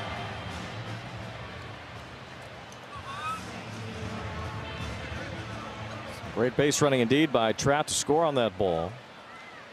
Angels, though, have not brought a run in since then. Vaughn Grissom taking ball one. Milwaukee's only had 2 hits tonight. One of them the home run by Jake Bauers. So this bullpen game for the Angels, as it's turned out, 6 innings now from Brent Suter and Brett Carey, and it's worked out just fine. A run allowed on 4 hits. A combined quality start. Yes. Between the two of them. So Sammy Natero up now in the bullpen. Now they've gotten the ball into the late innings now, yep. So you can deploy your bullpen as you wish if you're Kurt Suzuki, after what Suter and Carey have given the Halos tonight. You have the off day Monday, so with Ryan Johnson pitching yesterday, his spot in the rotation is open. And I guess Brett Carey could take that spot in the rotation. We've heard George Clausen's name a bunch, but you don't even know how many rotation holes you'll have by next week. We know you have one with Johnson, but then will you have another or more than another because of the trades?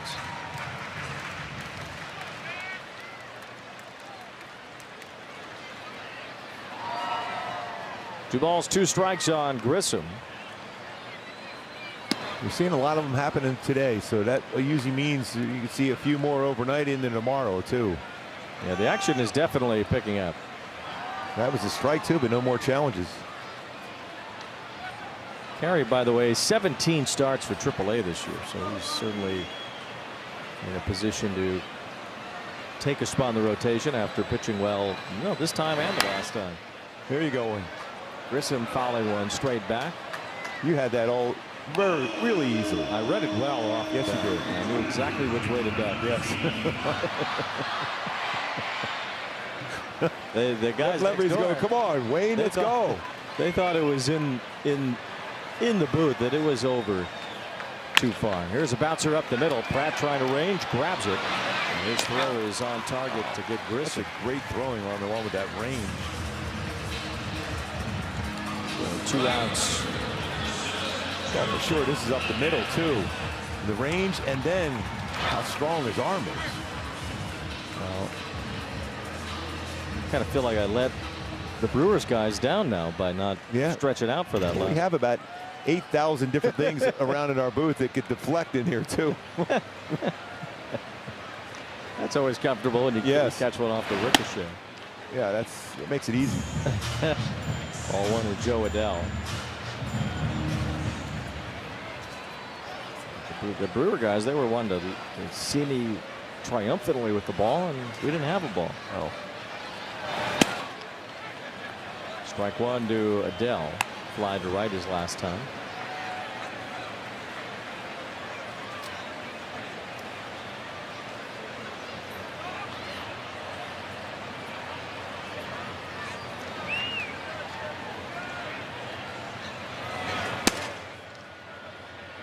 Brewers made kind of a smaller trade today with Cleveland.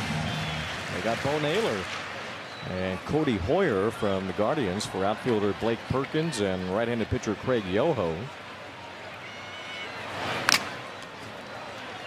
The kind of guys who are maybe in the ends of rosters for both teams. Naylor was sent out earlier in the year. Perkins has been sent out as well by the Brewers to AAA. So kind of the guys on the fringes of the roster being moved between teams there, with Milwaukee adding some catching depth and getting Bo Naylor from the Guardians. 2 balls, 2 strikes on Adell. And that is called strike 3.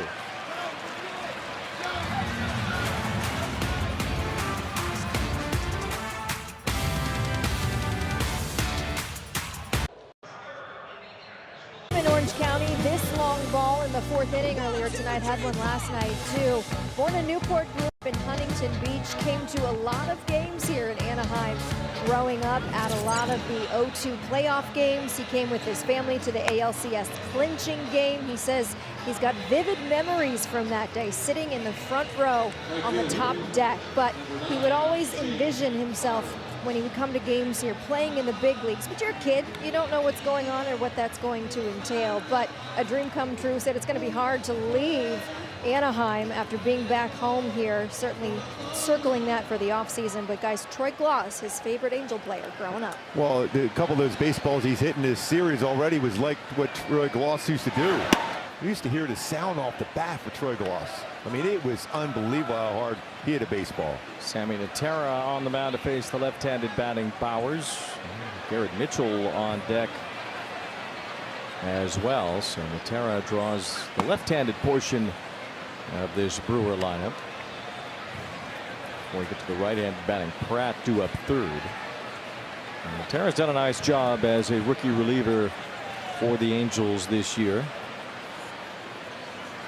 Swing and a miss here, 1 ball, 2 strikes. That's when he's starting to get a lot more depth in his slider too. His fastball's been good. It's been touching 94, 96, but his slider's had some good depth to it. Troy Glaus had a very direct path to the major leagues. He was a top 5 pick, and he was the third baseman, and that was it.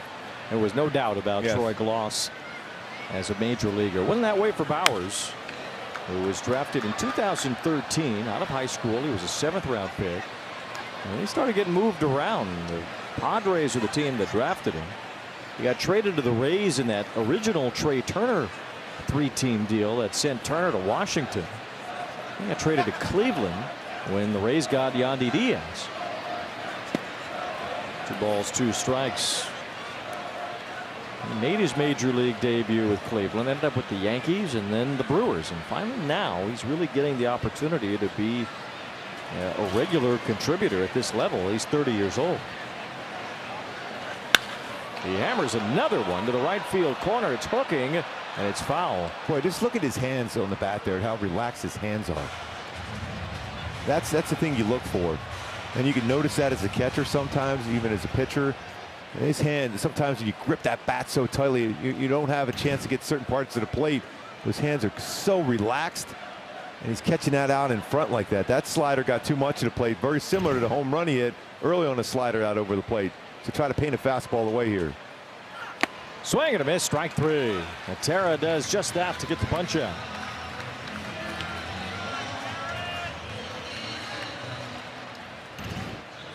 Perfect spot.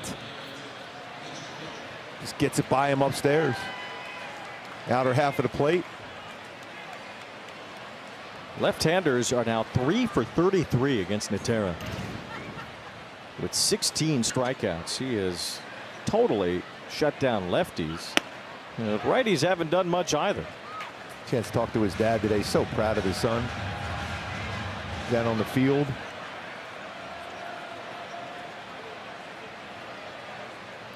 A lot to be proud of there. Natera's been outstanding.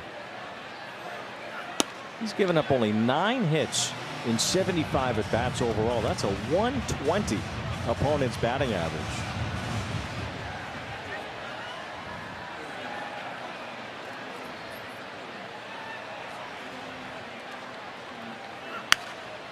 Ball was lifted foul by Mitchell and still 0-2.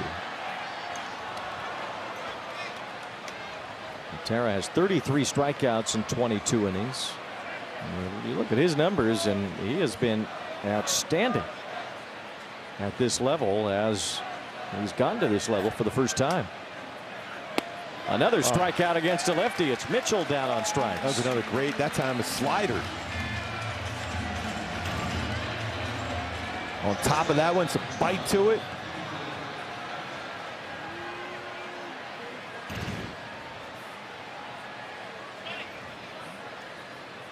So 2 outs. We'll have our Hyundai 7th-inning stretch coming up.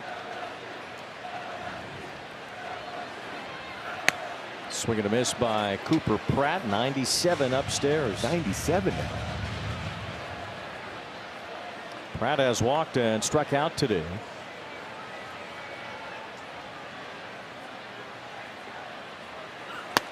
Another big heater, 96 for a swing and a miss. That's a great spot too. At this point in the game there, to be able to run that fastball like that, outer half, make him use the big part of the field if he makes contact. 6'4", 230 pounds, a big body on the mound, and a hard thrower. Sammy Natera started to stick out during the WBC. He has made a tremendous impression at the major league level this year. Swing and a miss. He strikes out the side. That'll bring some energy to the club with that one right there.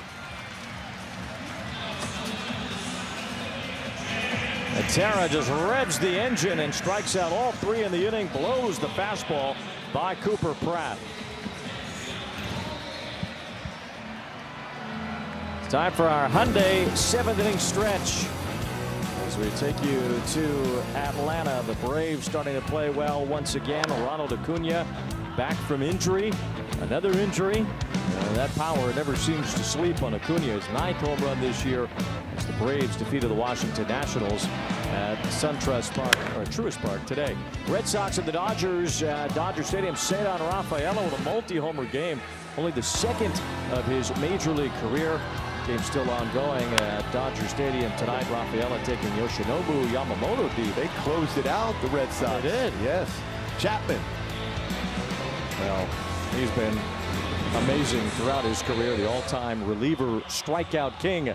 Aroldis Chapman getting the save there to 3-2 win for Boston. With Mark Ubiza, I'm Wayne Randazzo. Well, the Angels scratched Jose Soriano. They've gone with 3 pitchers in his place, and they've all done well. And the bullpen's been great. Suter set the tone. You know that energy he brings. But Natera Jr., what about that? 3 punch-outs in 1 inning there. Nasty.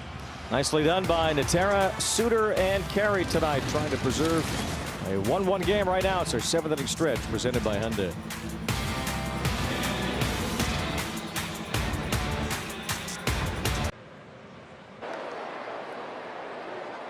Angels upcoming schedule, ABTV presented by Pechanga Resort Casino. Off to Baltimore and Miami after tomorrow's game on Peacock.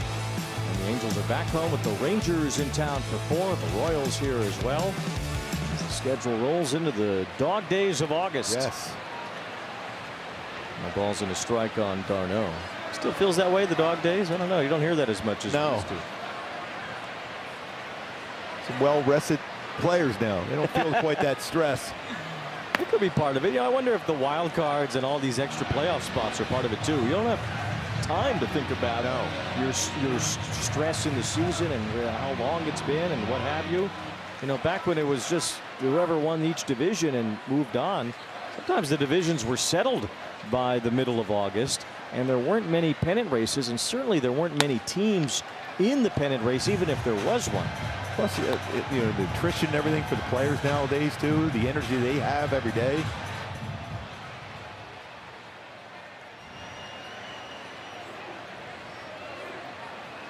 1 ball, 2 strikes on Travis d'Arnaud. Almost ball really well last time up. A long fly out to right field. Also has a strikeout today. Talk about the Angel pitchers with 10 straight games reaching 8 strikeouts. They have 7 now tonight after Sammy Natera blew by the Brewers in the top of the 7th inning. There's another strikeout from a Brewers pitcher, and it's Patrick getting his 3rd, 1 out. Pretty sharp cutter there, too.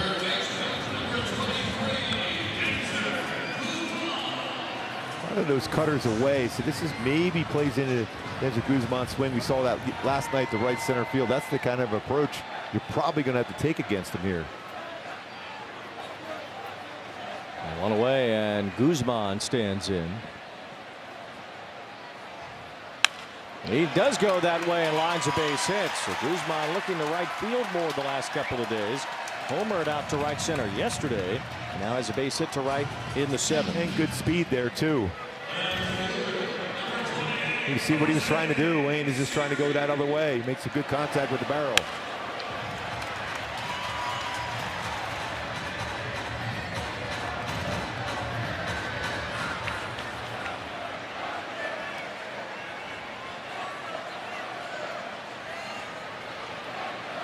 Here's Serio at a base hit his last time.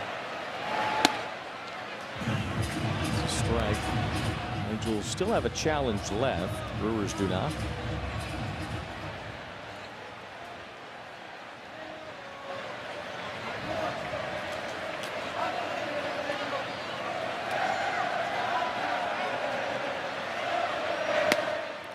Serio chases a cutter that ran away. No balls and 2 strikes. This is the 2nd inning of work for Chad Patrick after Robert Gosser went 5. Not easy to steal against, too. 9 stolen bases, but 9 caught in his career, 3-3 this year.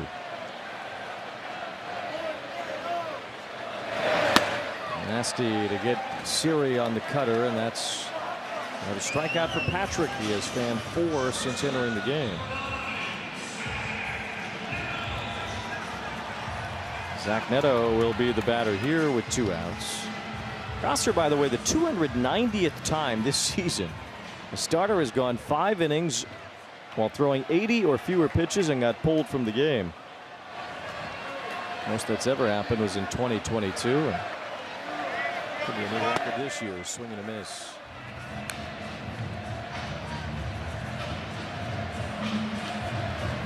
Boy, again, playing well over there left center field, so there's a lot of room if Neto could pull a baseball. Guzman runs well, especially if one of those fastballs is drift on the inner half against Neto. The first pitch was a sinker, but it was below the strike zone. The ball's in a strike. Neto does try to jump one there, but he hits a high pop-up. Left field side and out of play. 0-2. Seen some of that too from Neto, where he does seem to get the pitch that he's looking for, and he just doesn't barrel. Yeah, because he was looking in. He's so quick on the inside because he's right on top of the plate too. Now, you can tell when he sees it because he'll jump at it. And he usually catches it well out in front of the plate. We showed that before his home runs, how far out in front of the plate he can catch it and get it out. But lately, when he's seen that pitch in the spot he wants it, it's a pop-up or it's a foul or pressing a little bit, obviously, right now. 0-for-3 tonight. He's been stuck on 19 home runs for a while. As we mentioned, July 5th, his last one.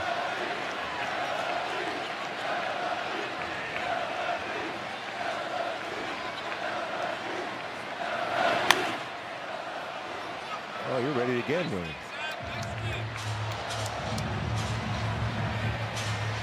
You want to make that play today? I'd love to make one. Yes. And I've been challenged by my fellow Italian friend Vinny Rotino. He made a play earlier. Yes, he did.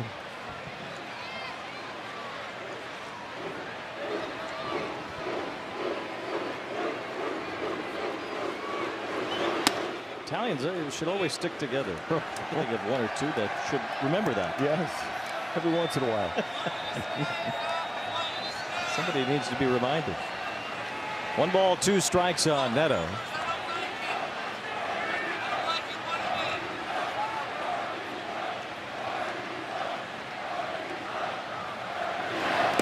That ball bounced in there. Check swing though, and he went around. Strike 3. So Neto couldn't hold up as Patrick records another strikeout. He's punched out 5 in the last 2 innings.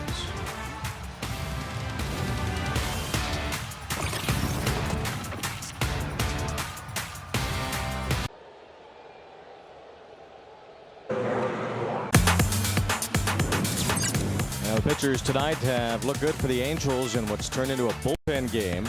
Brent Suter, Brett Carey, and Sammy Natera in place of Jose Soriano.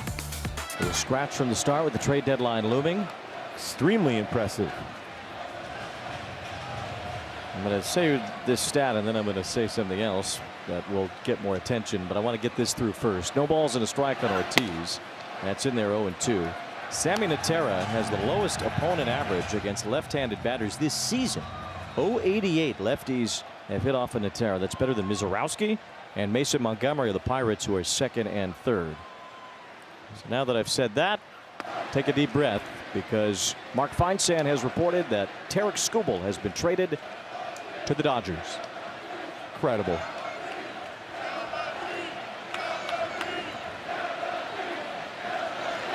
Tells you that Shohei might not be pitching a whole lot here in the end. It's a foul ball. Yeah, that's probably true.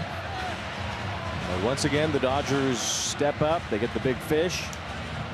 And you just wonder, I mean, we'll find out here soon what the return was. But why couldn't a team like the Brewers or the Braves or whoever step in and keep the Dodgers? It's just an open market. Anybody can go and get Skubal. This is not about money.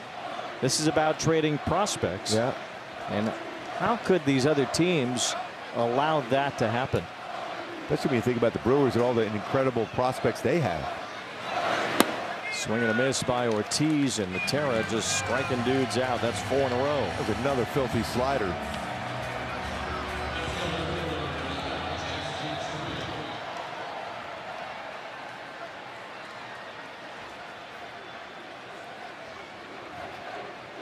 Mark Feinsand of MLB.com. Jeff Passan is reporting that it was Zaire Hope, River Ryan, and Brady Smith, 3 prospects for Skubal going to Detroit. We've heard about Hope and we've heard about River Ryan. The Dodgers aren't the only team with prospects, and they aren't the only team with top 100 prospects that are in the mix. So how can they do? And they don't even trade their best prospect, which is DePaul. Yeah. So how does this happen? Why would teams just allow the Dodgers to swoop in and do this? I don't get it. Zaire Hope is the number 25th ranked prospect in all of baseball, and he was the highest one traded. River Ryan 68th, using MLB pipeline. I mean, to their credit, the Dodgers, they wanted to get Skubal, and they went out and got him. And Brady Smith not even the top 100. So they traded the number 25 prospect overall, number 68, and a guy who's not even in the top 100 to land Skubal. It feels like that's a deal other teams could have made. Yeah. 3 balls and a strike on Chourio. Well, how crazy is the market going to go right now? Yeah, now starting it's off. pitching. Yes. It's off now. Yes. The Band-Aid's off. Skubal's gone. And John Mozeliak said the other day that he didn't think Skubal's market affected the other markets anyway because the Angels pitchers are controllable. But now I think it does cause for some desperation perhaps from other teams because the Dodgers are the team that landed Skubal. There's a fly to left off the bat of Chourio, hit pretty well. Back for it is Siri. Leaping, it's over his head as it one-hops the wall in left field. Siri gathers quickly, but Chourio's already at second, and it's a 1-out double. You can see how talented that youngster is right there and how strong he is. He's a 95-mile-an-hour fastball. Thing he was thigh high, though, inner half of the plate, and he jumped on it. 107.8 off the bat.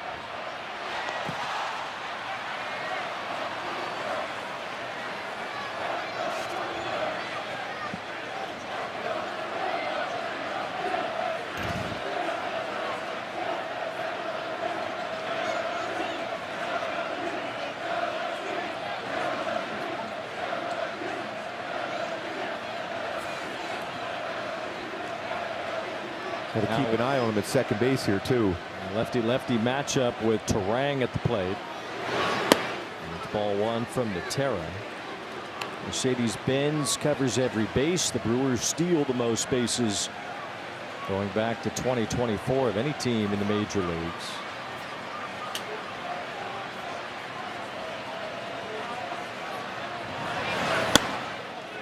It's a strike in there to Terang. This season, Milwaukee always pushing the envelope. 110 stolen bases in the top 5 in the majors as a team.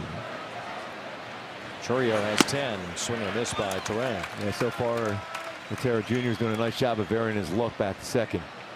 There's another quick look to see if Neto might want to put something on, too. 1 ball, 2 strikes the count. Chourio with a double at second base, the go-ahead run. That time he gave it a 3 look back. The second. Nice job by the youngster. With that last strikeout to start the inning, Terang, or rather Ortiz, striking out. The 8th strikeout from the Angels tonight, so this is an 11th straight game now in which they've had at least 8 strikeouts. 1 ball, 2 strikes on Terang. Looper towards shallow center. It's falling. It's a base hit. Chourio heads for the plate. Trout will not throw it home, and the Brewers take the lead. Just a little broken bat floater off the end of Terang's bat that fell in. Trout was playing pretty deep and no chance to make a throw, and Milwaukee leads 2-1.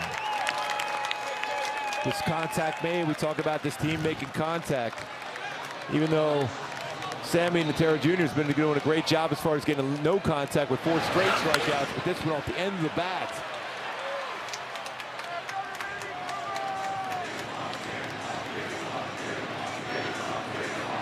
Oh, just the 4th hit allowed by Natera to a left-handed batter this year. That one didn't have much on it. Terang floats it in. Chourio comes home, and the Brewers up 2-1 now. Mike Maddox on the mound as we hear from Kia.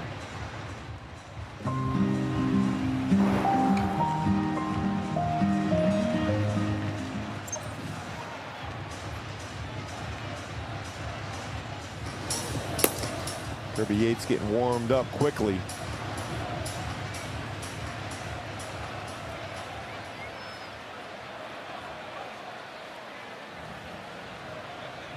William Contreras at the plate here, and Natera struck out the first 4 batters that he faced consecutively.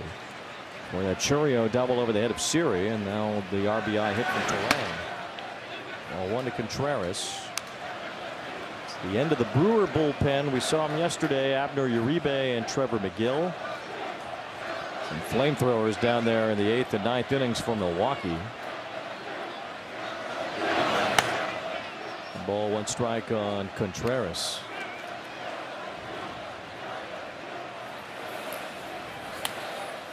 There is Uribe. It was extremely hard himself. There's a lot to be said just making that contact like the Brewers do. So it makes them so good.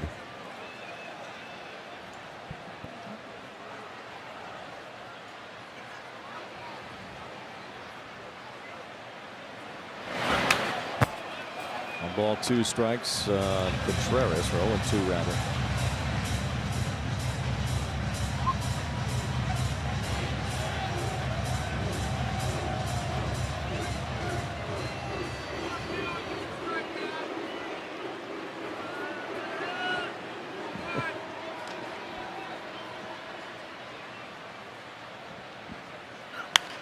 High pop up here from Contreras.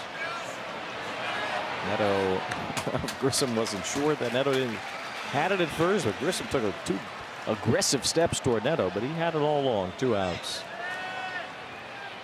He's just making sure, you never know when Neto maybe letting it drop and making that play at second. Never know. So 2 down to the batter now. Yelich, who is 0 for 3. 2 ground outs and a strikeout today.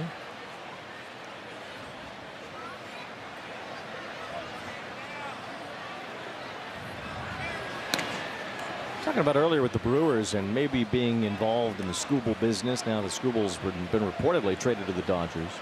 When they got CC Sabathia back in 2008, they're still talking about it in Milwaukee. How huge was that deal? He was pitching on 3-day rest for them, knowing he was going to be a free agent. Yeah, he was in 3 months. He was a superhero for the Brewers. Yes. In 2008, and they still talk. There's still such reverence for that move at the trade deadline that year. It altered the franchise because the Brewers were not considered to be this team that they are year in and year out, a playoff contender, as they have been really ever since that trade for Sabathia. There have been a few down years, but by and large the Brewers have been in postseason races and discussions ever since 2008 when they made that deal. I mean, it really changed the franchise and how people look at the franchise. That's why a deal like that is huge for a franchise, because you feel that everyone's all in for you. Yep. There's still some bigger splashes that can be made here before Monday, but it just, with Skubal and what he's done and the 2 Cy Young awards, and he's having a great year now that he's come back from the elbow injury. That's the guy that's going to get everybody's attention.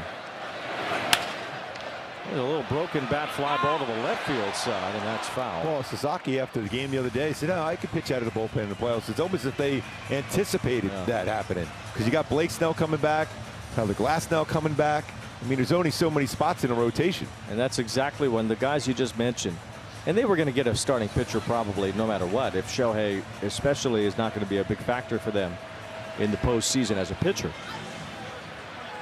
But if you have Mizorowski and Skubal, up against Snell and Glasnow and Yamamoto and whoever else the Dodgers could have gotten. That sounds a whole lot more formidable than Mizorowski and then the next guy in line in the starting pitching market against Skubal, Glasnow, Snell, Yamamoto. I mean, the Dodgers have just completely loaded up for a three-peat with one move. Broken back grounder off the bat of Yelich to end the inning. The Brewers take the lead on a base hit by Bryce Terang.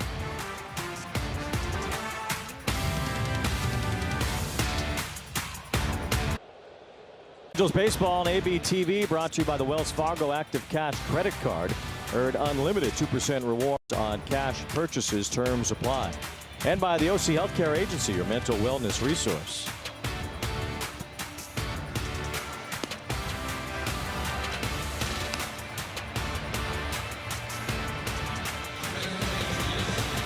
Angels bullpen has worked a full night here with Jose Soriano getting scratched before the game.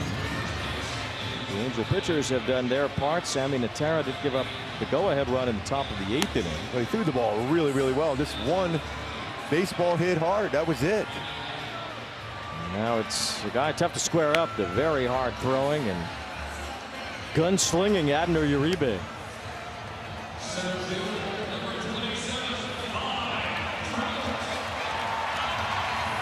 Brewers fortifying their defense a bit with Jake Bauers moving to first base, taking Vaughn out of the game. And Brandon Lockridge goes to right field.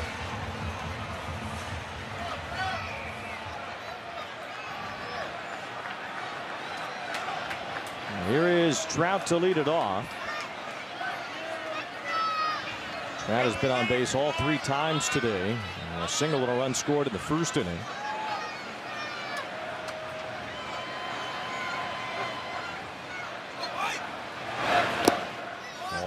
From Abner Uribe. Yeah, Uribe throws a lot of sliders, so you're hoping one of those sliders is stay out over the plate. When you think of the power numbers for Trout on breaking pitches this season, it's been pretty strong. 446th time that Trout's been on base 3 times in a game. That's the Angels record. Only Freddie Freeman has done it more during Trout's time in the majors. Strike? No. I guess it was called one, though. 1 ball, 1 strike on Trout. Did not look like a strike. 2-1 Brewers. There's Uribe with that big slider. That was the one right there for Trout that hit a long way. And he had his pitch. He had to swing just in enough on him. But that's that slider he wanted and was looking for.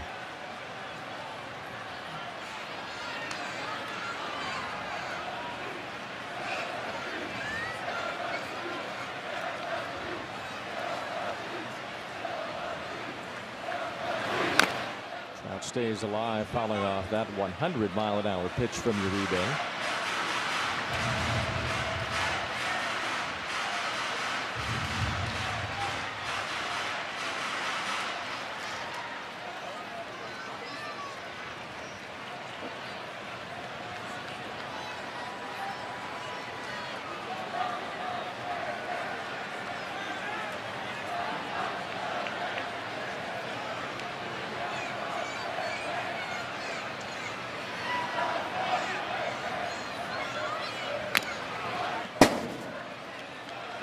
Another hard slider.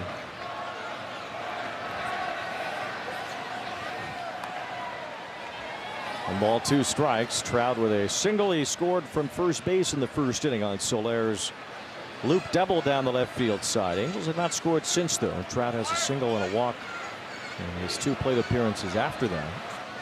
Trying to get it going against Uribe here in the 8th. It is a check swing and strike 3. 12th strikeout for the Brewers pitching staff tonight. First time Trout has been retired. It looked like he couldn't hold up on that slider. Strong as he is, he couldn't hold up. Punch out for Uribe. Making his 45th appearance this year. He pitched in 75 games last year, and he was spectacular. A 1.67 ERA a season ago. Well, that long arm motion he has, and he creates a lot of leverage with it. Whether it's a slider or his 100+ mile-an-hour fastball. Looks like he has 7 or 8 arms the way all his body parts are flying around. The ball's in a strike on Shotwell. Long and lean right-hander Uribe. Well, he listed at 205 pounds. Must all be in his right arm. It doesn't look like he's over 200 pounds. No, even at 6'3". No. You can see how much he gets behind that. There's some serious movement on that sinker, too. And arm motion he has.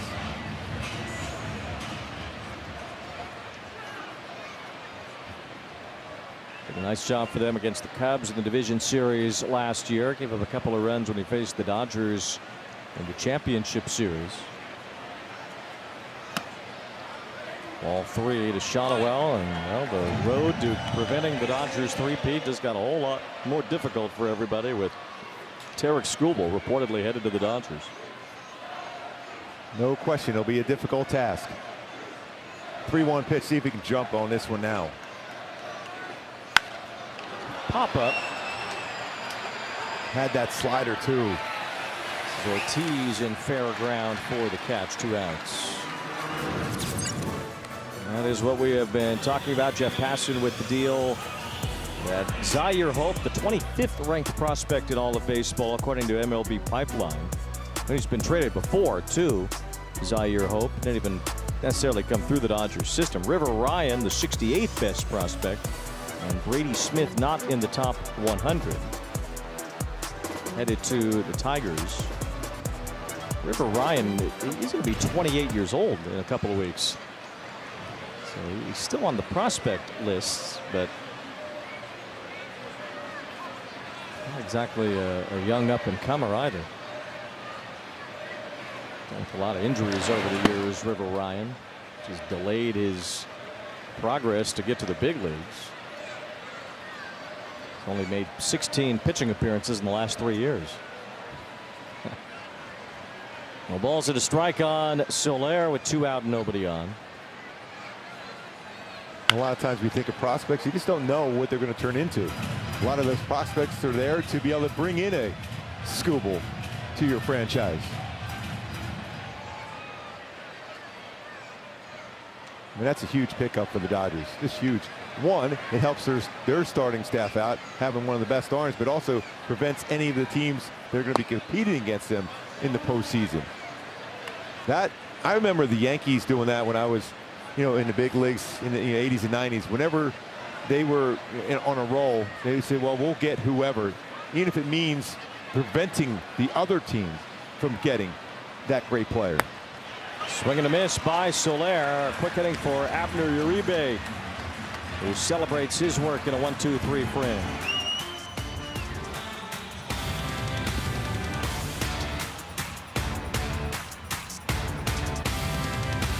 Angels baseball on AB TV, presented by Pechanga Resort Casino.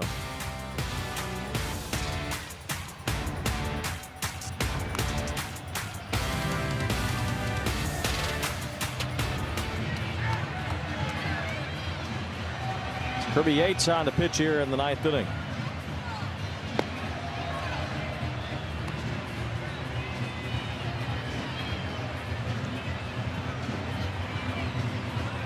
Andrew Vaughn was taken out of the game, so Brandon Lockridge will lead off here in the top of the 9th.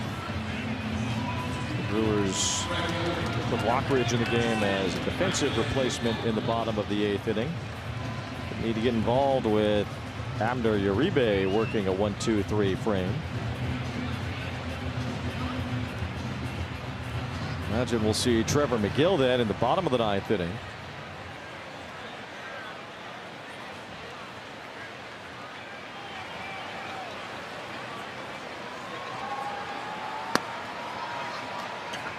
Showing bunt. Lockridge looks at a strike. Angels will have Grissom, Adele, and Darno due up in the bottom of the 9th inning.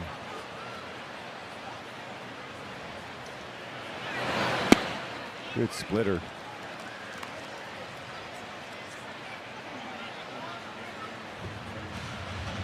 There's McGill throwing in the bullpen. This is the only One of two games going on in progress right now. We mentioned that Padre Giants game. San Diego did win 6-5. Jake Cronenworth ending it with a base hit.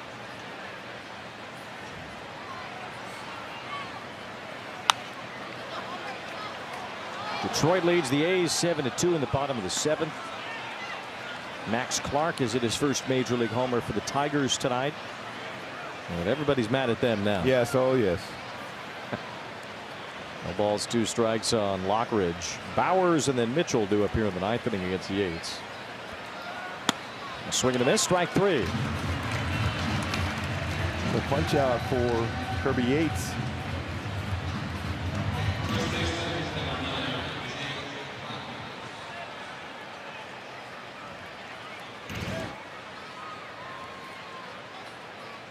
Bowers hit a home run in the 4th inning. Some Brewer pitching staff has made it hold up for lack of offense tonight from Milwaukee. Only 4 hits, 2 runs, but they have the lead with 3 outs left to get. And kind of a quiet night for both teams. Yep. Both runs driven in today by Brewers from the area here too. Bowers and Terang of Santiago High School in Corona with the other RBI. 1 ball, no strikes on Bowers. There's a fly ball to center field. Trout has the read on this one.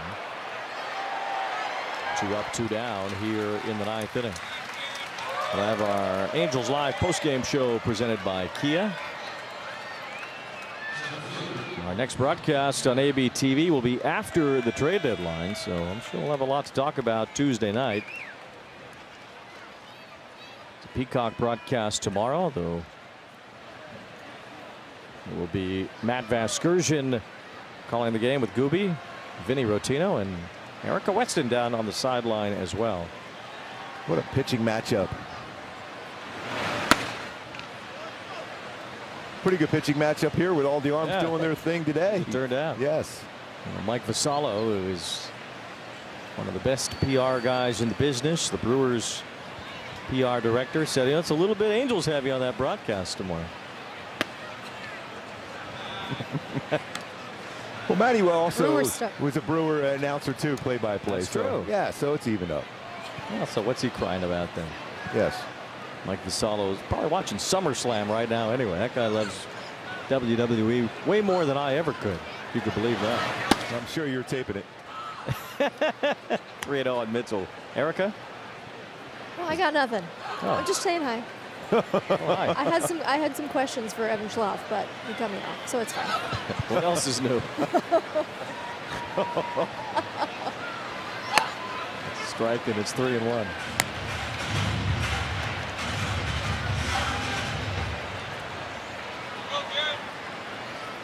Evan's a Tigers fan anyway. He has no friends left.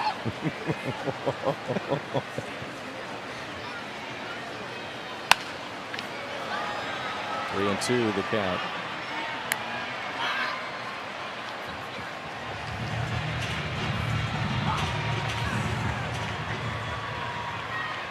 Garrett Mitchell, a couple of strikeouts and a walk today.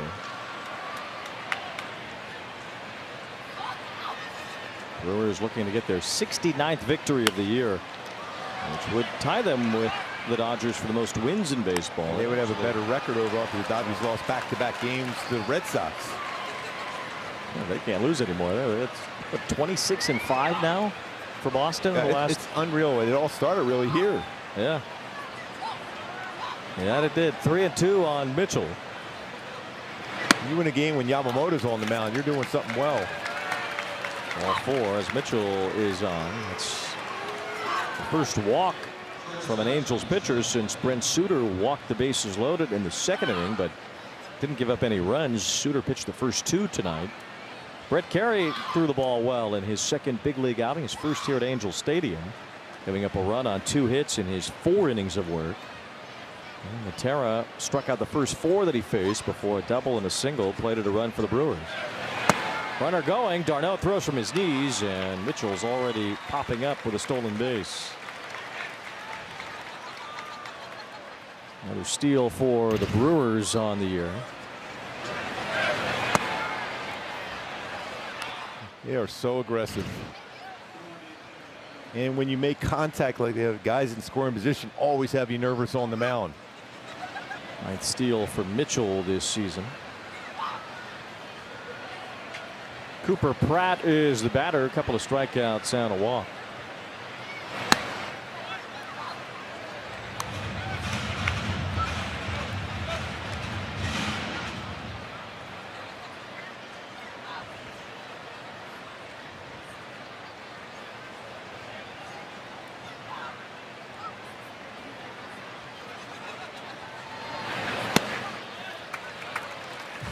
Nice spitter there from Yates.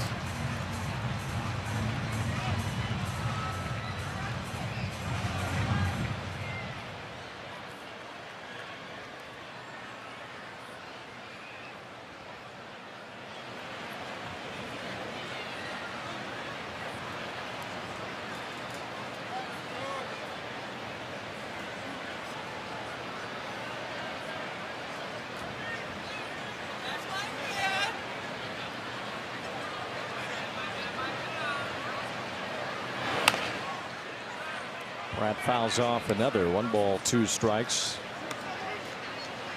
I wonder if you're on the Tigers team right there when you're getting that news and hearing that. I don't know. Anywhere but there would have felt just fine, I guess.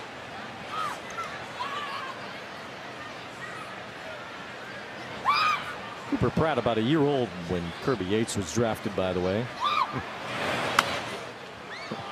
Cooper was born in August 2004, and Yates was drafted in July of 05. So he was about 11 months old when Yates got selected by the Red Sox in the 26th round out of Kauai High School that year.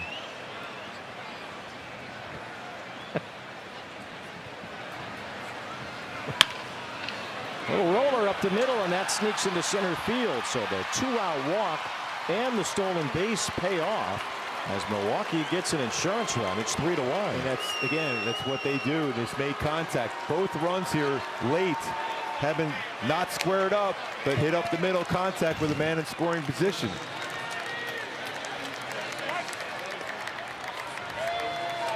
Only 82 miles an hour off the bat, but right back up the middle.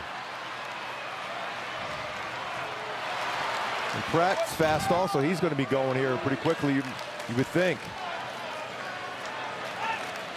Now Joey Ortiz with 2 outs. And I wonder if news has reached the Brewers yet and what they will say about it after. Tarek Schoolbull going to the Dodgers. The Brewers, the Dodgers opponent in the NLCS last year. Very well could end up there again this year with both teams playing well. Pretty sure I'll ask that to Pat Murphy tomorrow. And I'll have to be about 20 feet away from him when I ask him that one. Yes. Well, now his underdog story makes a lot more sense. Yes, it does.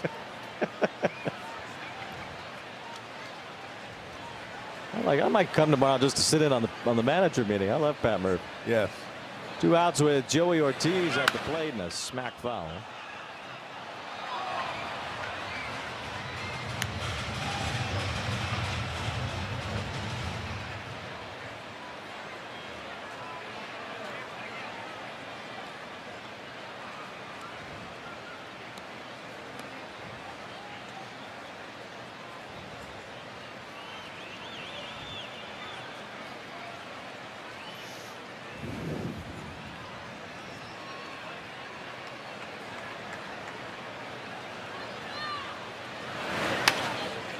Ortiz fouls that one just under the Brewer TV booth. No balls, 2 strikes. Ortiz. Then he was moving over there to make the play again. That one had a little more mustard on it. He might have squeezed the life out of that baseball coming in there.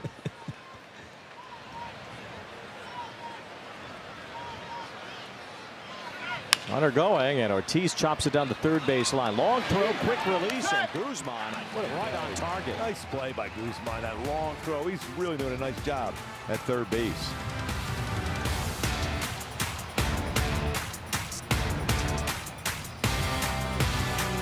Down by 2 here, bottom of the 9th inning. Go back to Hyundai Key for the game today. Looking for those extra base hits. Double vision. Need those extra base hits. Get some base runners here to see if he can make that comeback here against the Brewers. Take this one away from them. Happened against a guy that has really established himself as a shutdown reliever. Trevor McGill was an all-star for the Brewers last year when he had 30 saves. 17 this year. He has not allowed a home run all season. 43rd game already, too. Fastball firm, 95-99 curveball slider.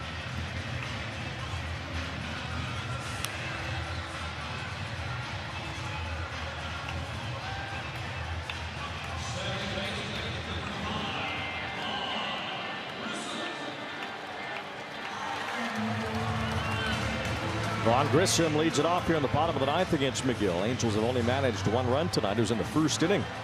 And it was on really Mike Trout scoring from first to home on the ball that didn't go very far up the left field side off the bat of Soler.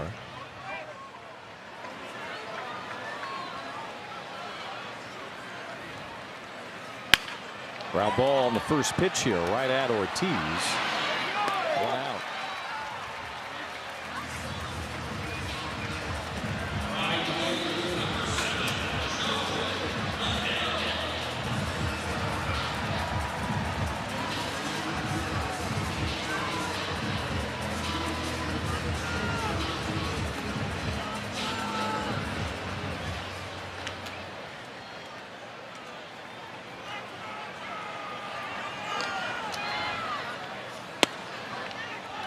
Strike one to Adele, who has struck out twice today.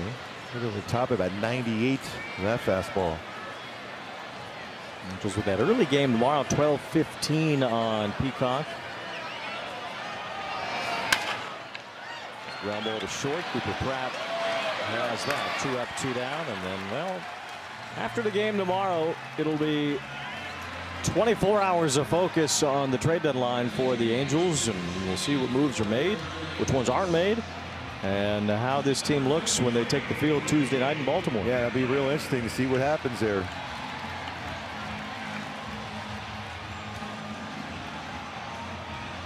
There's Wade Meckler as a pinch hitter for d'Arnaud.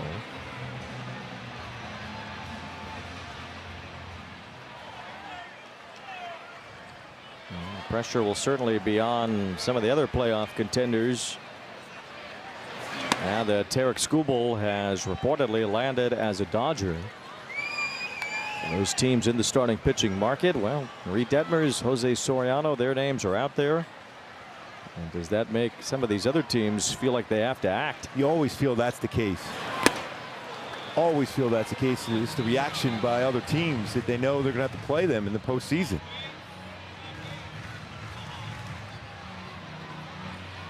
I thought Skubal would get more than what he did. And the Tigers getting Zaire Hope, River Ryan, and another minor leaguer named Brady Smith to complete the Skubal deal. Meckler hits it sharply, but Pratt backs up to play it, shows off that arm one more time, and the Angels remain winless on this homestand, beaten by the Brewers tonight 3-1. And making all the plays in the clutch hits. They had this, the stolen base, the guys in scoring position, and clutch hits.